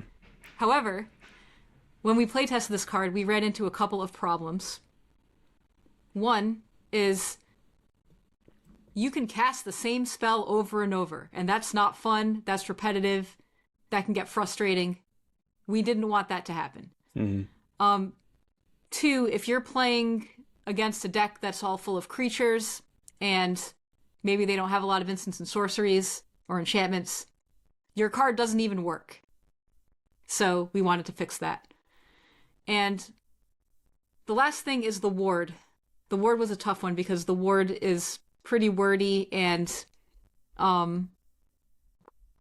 this ward was flavorful for the character, to my understanding. So anyway, let's talk about what did we do here. We added mill cards because we wanted to enable the spell casting a little bit more. We made it get exiled and copy it to reduce repetitive play patterns. Yep, it's exiled. And we kept the word wordy. So at the end of the day, you have a paragraph. Mm-hmm. So we got the gameplay that we wanted, but we made the card way too hard to understand. Mm-hmm. Okay. So I think what we should have done was just like kind of taken a step back and said, hey, this is too wordy. How can we clean this up a little bit? You know? I don't have a good solution of how we could have done that right now. An easy one that comes to mind is make the ward something different, so it's not 2 lines. Mm-hmm. And then fix something with the mill, but I'm not sure what exactly. Like, you could do ward the opponent mills cards. That's something. Mm-hmm. When 1 or more cards are milled this way, I don't know why that was needed, but that can probably be something else. I'm not totally sure. I guess there's a case where a card is not milled because there's no library, like, or there's some other state-based effect. Maybe they're trying to. So, like, what is happening here is this wording sets up a different trigger. So when you cast your second spell each turn, the opponent's going to mill 2. And then after that happens, another trigger is going to go on the stack that says, okay, now that you've milled the 2, now exile something and cast it. Sure. So if we get rid of the when 1 or more are milled this way, you will have to choose a target before the opponent mills 2. So then you can't copy the thing that was just recently milled. Mm-hmm. So that's why those words are there. No, this is completely correct from like a cover my bases and how triggers work and how like everything fits within the Magic framework. It's just the side effect of it is that it's longer than expected. Yeah. Yeah, I think one easy way to solve it is just get rid of the mill 2 completely, and just if it's too hard to enable, you just have to find another way to enable it. We could have like made it cost less mana. You know, we could have buffed it in other ways rather than just add this weird clause. Mm-hmm. It's kind of it's kind of tricky because I can also see the argument for keeping it this way because like it's a legendary creature, it does cool stuff, it's Saruman, like you know, I might be like reading the card for 30 seconds, but once my friend says like, "Hey James, this is literally how it works," and you can just use like the heuristics that you said, just explain it in like human language how it works, and then once I get it once, it's kind of like a mechanic, then I'm good for the rest of the EDH game or for the rest of the Yeah, the that session. is true. But on the other hand, if you're a Lord of the Rings fan opening packs and you open this card and you read this card, you might be like, I don't get it, and never look at it again. So You just might be alienated from playing the card in the first place, which kind of sucks. Yeah. yeah, right. Yeah, and I think that will come up probably more often than the situation of like you're in the EDH game and the friend tells you what it does. You know, because like a lot more people are just like kind of casual fans opening packs. Yeah. Yeah, and they're like not going to get it into their deck to begin with, you know? Yeah. But that you're touching on an interesting thing, which is kind of like the cost to simplify is to end up making the card not as cool or not doing all the things that the designer wanted it to do. So, like, how do you resolve that? You mentioned that there's teams that are collaborating, but like, it seems hard to land on one overarching principle. Like, okay, I'm just going to make sure that like it's X, or I'm going to make sure this is Y. Like, in the end, it's going to be like discourse or debate over how it ends up, right? Yeah, it is. Yeah, that's exactly true. This job is very hard, and there's a lot of factors. Like, there's gameplay factors, then there's like the flavor, and then there's the template and everything. And like, we can't work on cards forever, you know? Like, so at the end of the day, we decided that this was the best gameplay and ran with it. If we had another couple weeks, maybe somebody would have been like, hey, this card is too wordy, let's rethink this one, you know? Yeah.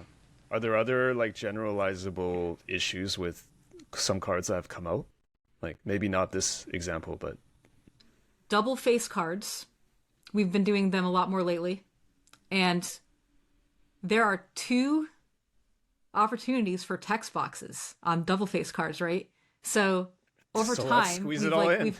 we've kind of trended towards wordier and wordier, and I think we're kind of like creeping to a point where we are now a little bit too wordy on double face cards. We need to scale back a little bit. My best example is Strixhaven with modal double face cards. So the deans, they were a creature like the dean of one school.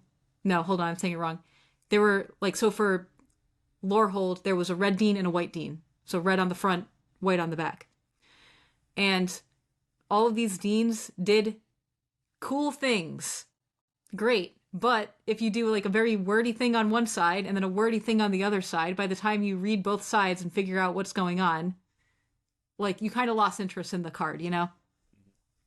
So the overall takeaway from Strixhaven was make double face cards more cohesive and understandable of why it's a double face card. And just like be really mindful of how wordy it is. Because I think overall these cards were not very successful. just by virtue of it just being too wordy, too complicated to understand.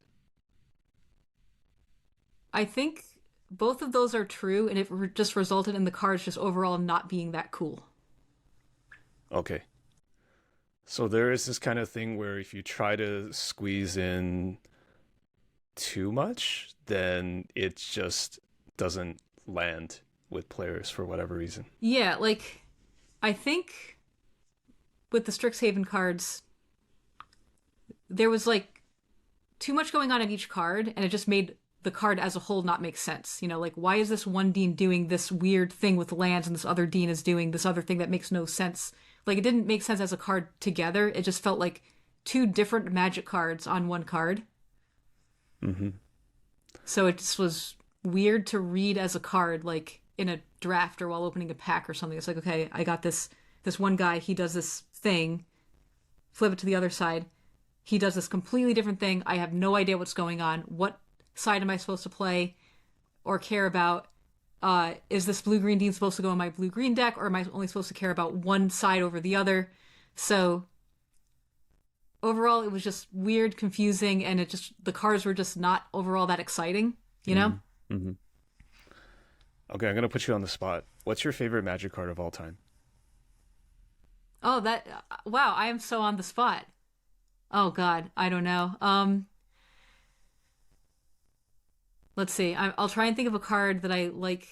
All right, I'll give you an answer. My favorite card is Argothian Enchantress.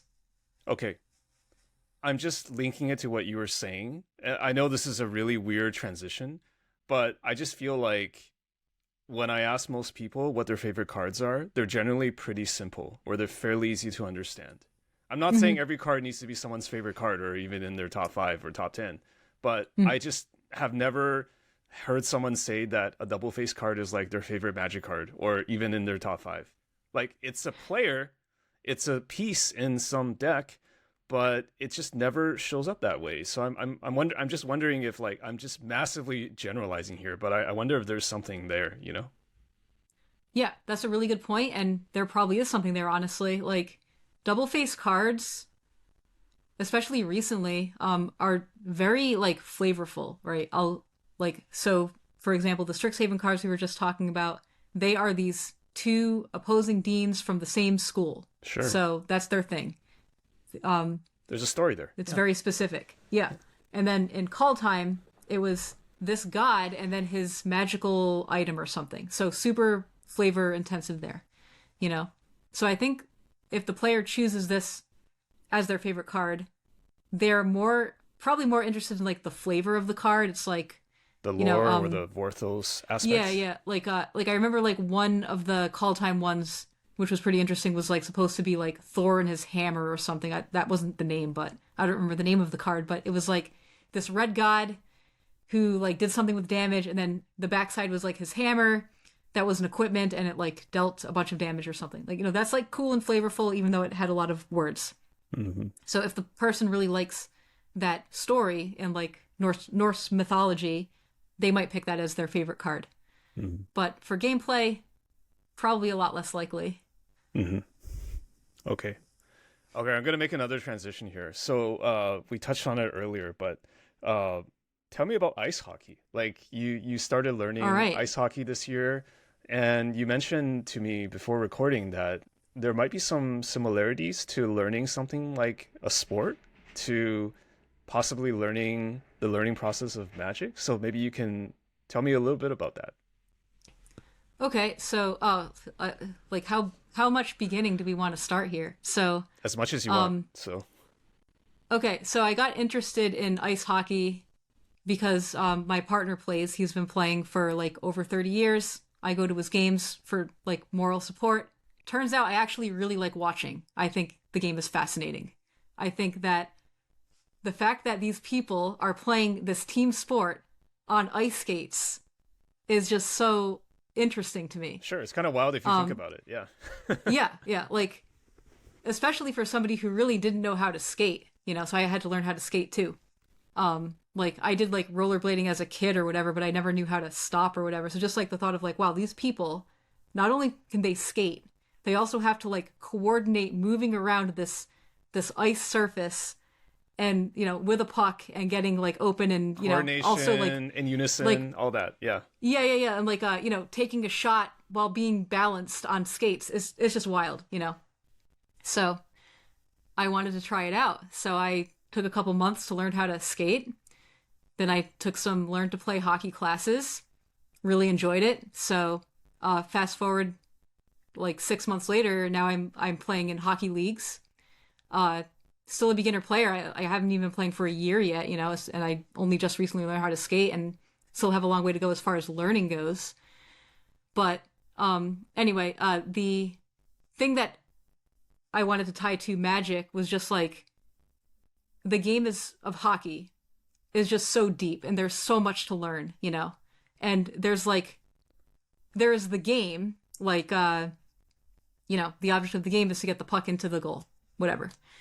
But like There's the rules of the game. there's That's so just much more beginning. to the game. Yeah. Yeah, you have to know how to skate. You have to know all of these skating moves, and that's just so crazy to me, you know? Just like how in Magic, you can learn the basics, learn the flow of the game, but you also have to know all of these cards and mechanics Yeah. and How to deck optimize building. your sideboard, how to deck build. Yeah. How to read the metagame, all these kind of Yeah. things. Yeah. I do think that skating there's a lot of muscle memory associated in skating. And I think there's muscle memory in Magic as well, and a lot of other games where you're just kind of like on autopilot. It's like, okay, like untap, upkeep, draw, play a land, attack, do this thing. And like there's a lot of like muscle memory in how you play your cards, especially in Constructed, you know? So I thought that was very interesting as well. Okay. And was it smooth sailing the whole time, like learning how to skate and then learning how to play hockey? That's a hard question. It's hard because you're only benchmarking relative to yourself, right? So yes. Yeah, that is a good point. Everybody learns at different rates. Am I doing well for relative to other people who have also gone through this learning process? I don't know. I would say probably. I would guess that I'm like average, but it's really hard to say. But like, it's really hard, you know, like learning how to like turn and stop and like move around while also not losing speed, you know. Mm-hmm. You need so much like coordination and balance. Mm-hmm. And I think it's like it has been very difficult, you know. But I will say that I think I've gotten a lot better. Months ago, if somebody bumped into me, I would just be on the ground. And these days, if somebody bumps into me, I can stay up. So Okay. That's great. All right. And you do have some foundational things because you're really into Pump It Up and these dance games. So you must have some level of coordination already. So actually good point. There's a fitness angle, which I already have. And then there's the muscle memory, which I think dance games are all about muscle memory because you are learning how to read a chart. And like I was saying, I think skating is a lot of muscle memory. It's like, when I'm in this position, in what way do I have to move my feet to not fall down? Like, I think that there's a lot of muscle memory associated there. Mm-hmm. Mm-hmm. So was it hard learning how to break or how to stop? Yeah, I think that's probably the hardest thing that I've learned. And also, like, the learning process for learning how to stop is so interesting because it's like, first you have to learn how your foot feels against the ice. Okay? So what they first teach you is like, scrape the ice with your blade. So, like, imagine this is your blade and you're just going like this on the ice. The people listening do not know what I'm doing. I understand. But you're making a scraping motion, like diagonally, your blade going into the ground. Yeah. And the reason why they teach you to do that is because they want you to like feel, like, understand how it feels to like hear that sound of the scraping and like understand how much ice is being scraped off and like, I guess just like understand what it feels like mostly. So then when you're going into the stop, you know how much resistance you have to do to like make it so you stop. And also like just, I don't know, I might be explaining it badly, but it's kind of also like, it's mostly about like the feeling of like how much ice you're scraping with your blade is kind of how that's what you're supposed to do. And it's hard. That's all I'll say. You're doing great. If there's any skaters out there, you probably know what I'm saying. But I think stopping was like the hardest thing to learn. I always think about when I'm asking people to explain something, it's kind of like, you know, we all know how to drive, or a lot of us do. It's like, how do you explain how to drive a car to somebody? It seems so hard. Like, and you just have to do it. Sure. You just have to do it. You don't say like, okay, I press on the pedal and like it becomes second nature at some point because you have that muscle memory, as you mentioned. But it's like impossible to explain it to somebody. Even explaining to someone how you play high level Magic seems really Where tough. do you start? You know, there's just too many things to talk about. You have to start somewhere, though, right? Or do you do it? I guess it also depends on the person, but like you have to do some sort of combination for most people, right? Have to practice a lot. Yeah. Yeah. You do really have to practice a lot, just like with anything, with like Magic or like musical instruments or really anything. It's really all about practice. Yeah. So for Magic, sometimes when you're playing Magic Online or other ways, you can watch replays. Like, is there the equivalent of replays for you when it comes to learning how to skate or playing hockey? Like, do you analyze film or things like that?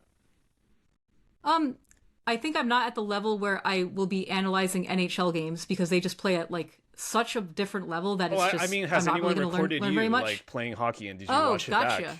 Yeah. You know, all of the games are streamed, funny enough, and you can pay for a streaming. You can pay for the streaming service and like watch the games. I have not done that myself, but like all of the rinks have this like there's like this app, and the whole like it's streamed like 24 hours a day, where High you tech. can just like you can just log into the website and just find what you want to watch and just watch. You have to like it's a monthly fee or whatever, you know. So I could do that. Haven't done it yet, but it's probably something worth considering. I mostly just watch YouTube videos on how to do the stuff and then just go to the rink and try and do them myself. But that's a lot easier said than done. I usually can't do them myself until much later. Is this something you do often, like just take on new learning projects that are quite challenging, whether it's learning a game or learning how to skate or things like that? Good question. I would say not too often, but if there's something that like really interests me and it looks really fun and it seems accessible enough, I'll give it a try. And then if I like it from there, I usually get into it pretty hard. Some examples are mostly video games. You know, like if there's like a video game or a board game that I find interesting and I learn how to play it and I really like it, well, I'm going to be playing that game for many hours for the next few months until I don't want to do it anymore, you know? Okay. That still feels like it's more within your comfort zone, right? As opposed to learning how to skate. Because video games and board games, there's a certain convention already, unless you're learning something for the first time, like the Nintendo Wii when it came out or something like that. Oh, sure. Yeah. Yeah. So what are some games that have excited you this year? What have you played that you were really into? Okay, so I've been playing this roguelike card game called Wild Frost. It's like a Slay the Spire variant. I'm sure most people know that one. It's also similar to Monster Train in that you have these cards that you put on the board in the form of units. And then there's other cards that can be like spells or items or whatever. And then when you're done, the enemies fight each other. Okay? So if the people listening are familiar with Monster Train, I think that is the most, the best example. Slay the Spire is like more like you play the card and it does the thing. And then once you're out of mana, you move on with your life to the next turn. So Wild Frost is like, I found the game to be extremely difficult. So you have to manage so many things. You have to manage where you want to put your guys, what cards you want to play, and then what happens when you hit end turn. And also every unit on the battlefield has like a timer, and once the timer reaches 0, it takes its action. So you also have to manage, okay, what's going to happen next turn and next turn and next turn. And oh boy, the game is very hard and very punishing. Like if you forget about one character and then he goes and then you like lose like, you know, a really important character and you could like lose the game because of it. Oh, super punishing. So it's been like pretty fun to like learn the game, but also really frustrating too. You know, like people are like, oh, what do you think of Wild Frost? And my answer is, it's the hardest game I've ever played. You know? Are you drawn to that? Just games that have extreme challenge or like a learning curve? Yeah, I think so, because I think like hockey is very similar. There's a huge learning curve, and it's very rewarding when you master the specific things. I think dance games are similar. I think Magic is similar. So yeah, I think I am drawn to that kind of stuff, you know? And like, even if I keep losing, for some reason I keep playing this game again, you know? It's just like, You're just coming especially back. like you're like losing to stupid stuff too. It's just like I'm playing and then my main guy dies out of nowhere. I'm like, what the hell happened? All right, let's play again. You know? You're just that's a hallmark of a great competitive Magic player. Like you just pick yourself up and you're just ready to get back in there, right? Like what can I do differently this next turn or whatever. Yeah. Digging into that a little bit more about competitive stuff. Another thing that I learned about myself recently is so there's being competitive with other people, right? But then there's being competitive with yourself. Like I want to keep getting better at the thing that I'm trying to do and like be the best at this thing that I can be, you know? And I found that like since starting hockey, and with a lot of other things that I've done, I think with Magic too, even though it maybe took me a very long time to realize this, that it's not about like beating other people. It's more about like being the best that I can be. Like, I'm never going to be like a A-level hockey player ever, you know? Mm-hmm. I'm too old, and I'm sad to say it's too late. You could have, maybe if you started, I don't know, 20 years ago. I should have started when I was 5 or something, you know? Yeah. But it's just never going to happen. But I can be the best player that I can be, you know? So if I see something, if there's something I'm struggling with, I can work on that specific thing, maybe get better. So I always have a goal every time I get out there is do better at least one thing, you know? And if I do better at one thing, then I've had a successful night, you know? Mm-hmm. So not about winning. And it's just mostly just about like self-improvement. I think that's so true for Magic the Gathering. I feel like there's this sort of vessel or framework where you have to beat other people in tournaments. You have to qualify. You have to have victory over other players. But I think it really is that mastery of the self and the self-improvement that really matters, right? In the end, like that's what it is. And like you said, it took you maybe some time to figure that out for yourself. Yeah. I think that's a common pitfall of competitive Magic players is like they're focused on beating everybody else, you know, so they lose a match, they get mad because they lost this match, right? Rather than kind of looking at what could you have done to do better at this match, right? And like, you know, a lot of people being like results oriented or focused on more about winning and not about what you could have done differently. You know, and I think that's a big level up moment for Magic players. Yeah. Like we've all been through it, you know, because when I started playing competitive Magic, like I always got angry when I lost to somebody that I thought I was better than, you know. I was like, how could I lose to you, you know? So you actually tilted? You don't strike me as someone who would get emotional, or maybe you're just much more mature now. Well, I have been playing Magic for over 25 years, so did I have a time where, like, I wouldn't really say that I got emotional, but I would say that I got mad or angry or salty or whatever, you know? Like there have been times where I got that, but it was long ago. You know, I've matured as a Magic player and person a lot over the years, you know? So maybe in my like early 20s, yes, I probably got salty at Magic not probably. Yes, I did get salty at Magic tournaments, but like once I figured out about it's more about like taking a step back and figuring out what you did wrong and how to do better next time. You know, you just approach the game differently and you just generally will get less mad. Yeah. You can get mad at yourself. Mm-hmm. Do you still get mad at yourself when you're learning new things like skating or hockey? Not really, no. Okay. I don't think so. Okay. So yeah, I just try to do better. You're not as demanding on yourself, or you just know that the learning curve is high, so you just have to like go through it, get through it.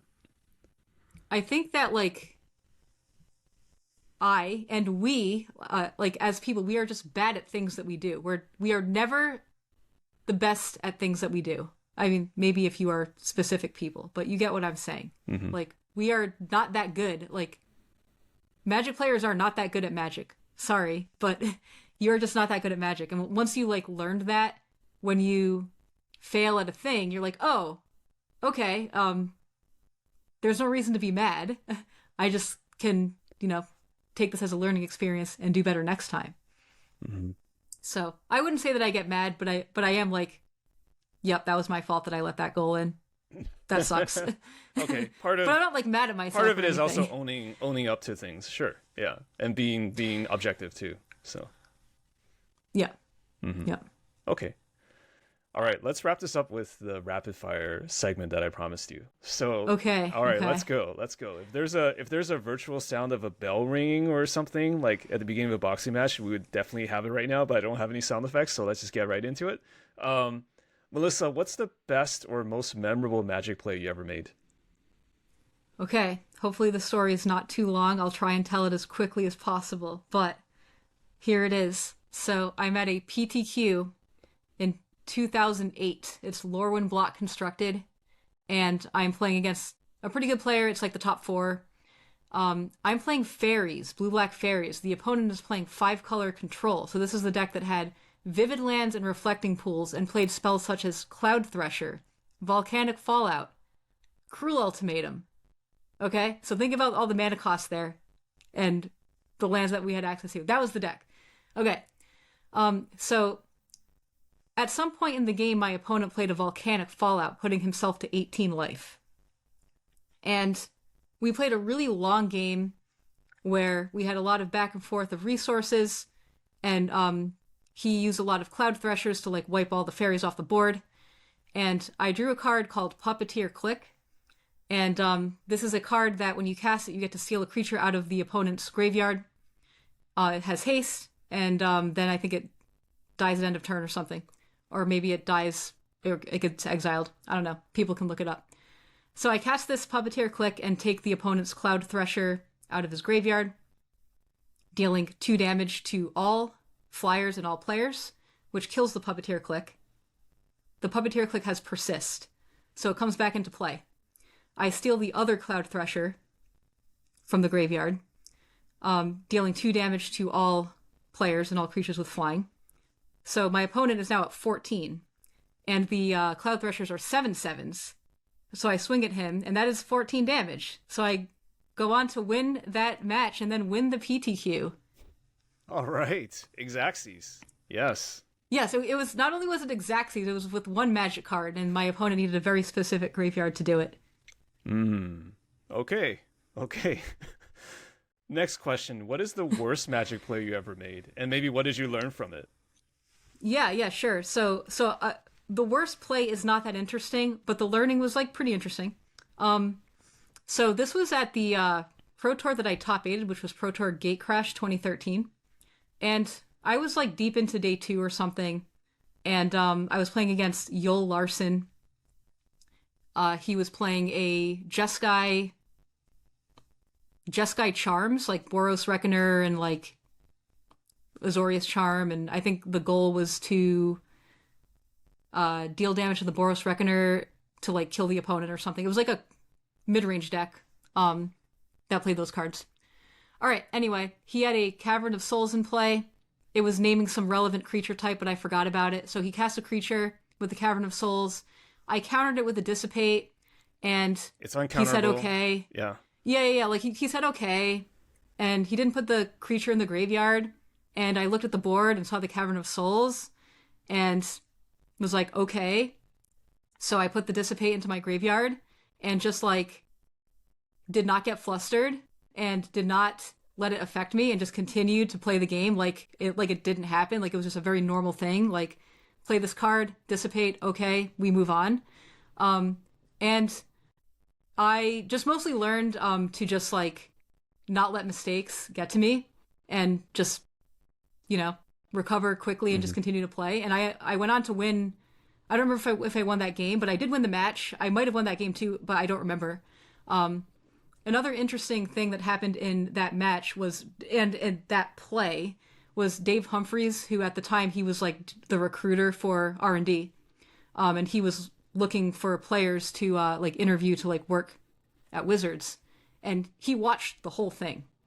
So he watched me put the Dissipate into the graveyard and like go on my merry way, And in my mind, it was like pretty embarrassing, but I'm pretty sure that like the whole like keep my composure and not let it affect me and just keep playing did like attribute to like him reaching out and wanting to interview me at some point. So not sure how true that is, but like that is a thing that happened and could be true. Basically, it showed your kind of mental fortitude, right? Like, okay, this thing fizzled, but let's move on to the next thing and let's just keep going. Yeah, just like poker face and no emotion, and just this happened and it moved on, Awesome. What's your biggest level up moment as a Magic player? Tough one. Because like the one that I just said, you could argue is like a pretty good level up moment, Yeah, that was a growth moment for sure. Yeah. There are so many like stages of my Magic career, Yeah. Was there one particular point in time or tournament or stretch of time where you started thinking about the game differently that allowed you to make subsequent leaps? Yeah, to be honest, like the last time you interviewed me, I think I talked about this. So I don't know how interesting it is to talk about it No, we'll again. do it again. Now everyone listen to the first one, and I'll clip this. So Okay. yeah, yeah. Okay, so there was a time where I was like a pretty okay Magic player, but definitely not a great Magic player. And I wanted to start playing Magic Online just because I know that people who play Magic Online are good Magic players and like it helps them level up their game. So I decided to give it a try, and I was able to get into one of the high Magic Online clans on Magic Online. I just had an in, like I had a friend who said he'd get me in, and playtesting with those players was like so valuable, and I learned so much from just playing games with them. Like we would join the dailies together and like chat in the chat feature about it, and we would also just like play games against each other, you know. And that was a pretty big level up moment for me, and that during that time that I was doing all that playtesting, that was leading up to Pro Tour Valencia 2007, which was my first Pro Tour that I made money in. So have to say that like that must have helped, right? Awesome. Which Magic player had the biggest influence on you, and why? Okay. So the player who had the biggest influence on me was Raphael Levy. Um, I guess like how did we get testing together is just kind of weird because like I didn't go up to him and ask him or anything. Like the person who I was dating at the time wanted to just know all the Magic players. He just started talking to him.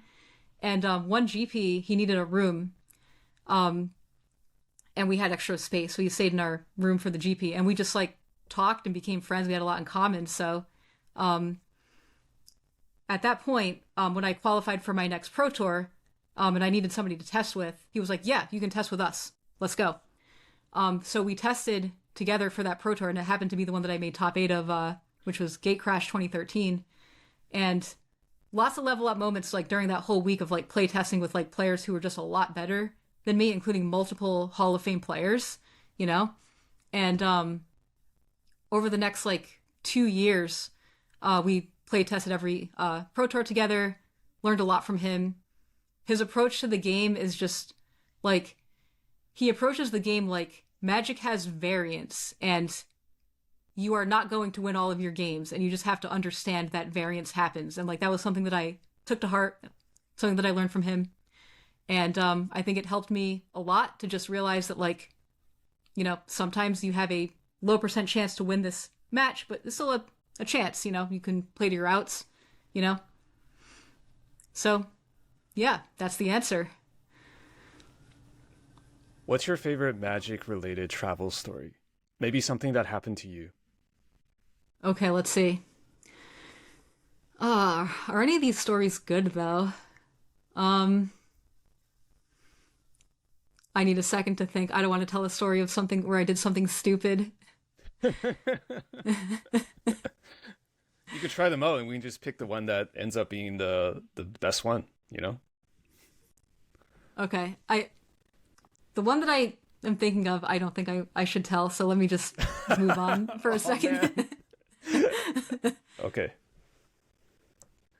You can tell Let's me that just one say after that. the recording. Okay, yeah, sure. Um, Best travel story. Okay, all right. Here's one. My first Pro Tour was Pro Tour Venice 2003. It was my first time going overseas. My first time I had to ever get a passport. I didn't really know anything about traveling or anything. Um, so two unrelated stories that I want to tell. One is just funny, and one is like kind of the real answer to your question. So I'm an American. I've never been to Italy before. I don't know anything. So we get there, and I just really want a coffee, and I'm used to gigantic Dunkin' Donuts iced coffee. Yeah. That's what I've been drinking. You know, I'm like in my early 20s or something. So I'm like, okay, go to a coffee shop. I order a large coffee in Italian, which is, I don't remember what the words are, but you know, cafe or whatever. I get the most tiny coffee I have ever seen. It's like this big. And I was like, how is this a large? I don't understand. Did I say it wrong? And then I like just find out that like coffee in Italy is just like very small shots of espresso, which I didn't know that before. I had never really had an espresso like that. Like Starbucks was like not really a widespread thing at the time, you know? I'm just used to like the gigantic, you know, you say Dunkin' large Donuts. iced coffee, you just get this 32-ounce coffee, you know? So that was a funny experience, but we've come a long way since then. And then same trip, a bunch of players had a very early flight the next day at like 6 a.m. And for international travel, you have to get to the airport like 2 hours early. So we're like, we don't need a hotel.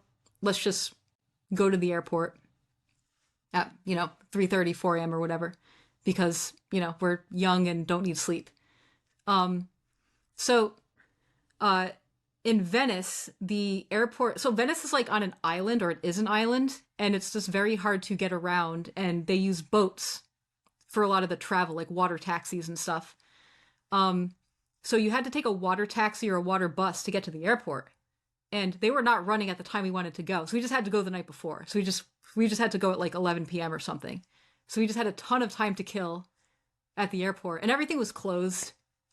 So we just like kind of picked a place that had tables and just did a bunch of drafts all night. And it was really fun. And there were cards everywhere. And there were these Italian security guards like, what the hell is going on? Like the airport was just completely empty except for like, 12 Magic players. And that was a really fun first Pro Tour experience. Just like drafting all night and just leaving a mess all over some closed Italian coffee shop at the airport. Right on. All right. Well, that was my rapid fire question segment. So, Melissa, thank you so much for taking the time today to record with me. It's always a pleasure. I felt it was pretty awesome. I felt like I got the current day Melissa, but also some of the stories, which I think is it's always nice talking to you. So thank you. Yep. It was a lot of fun. Always a pleasure. Thanks for having me on. Thank you for listening to Humans of Magic. You've made it to the end. Thanks so much. You're awesome. If you'd like to support the show, there are 2 ways to do so. The first way is the most powerful. Tell a friend. Tell them to check out Humans of Magic. I'd love it if you could spread the word. The second way is to join the Humans of Magic Patreon at patreon.com/humansofmagic. Patreon is the best way to directly support the show from a financial perspective. For as little as $2 a month, you can support me and join the Discord. It gives me the power to keep cranking out new episodes with your favorite Magic people. If you want to go the $5 support route, you'll get a digital copy of the Humans of Magic book. Thank you for listening. I appreciate you, as always, making it all the way to the end, and we'll see you next time.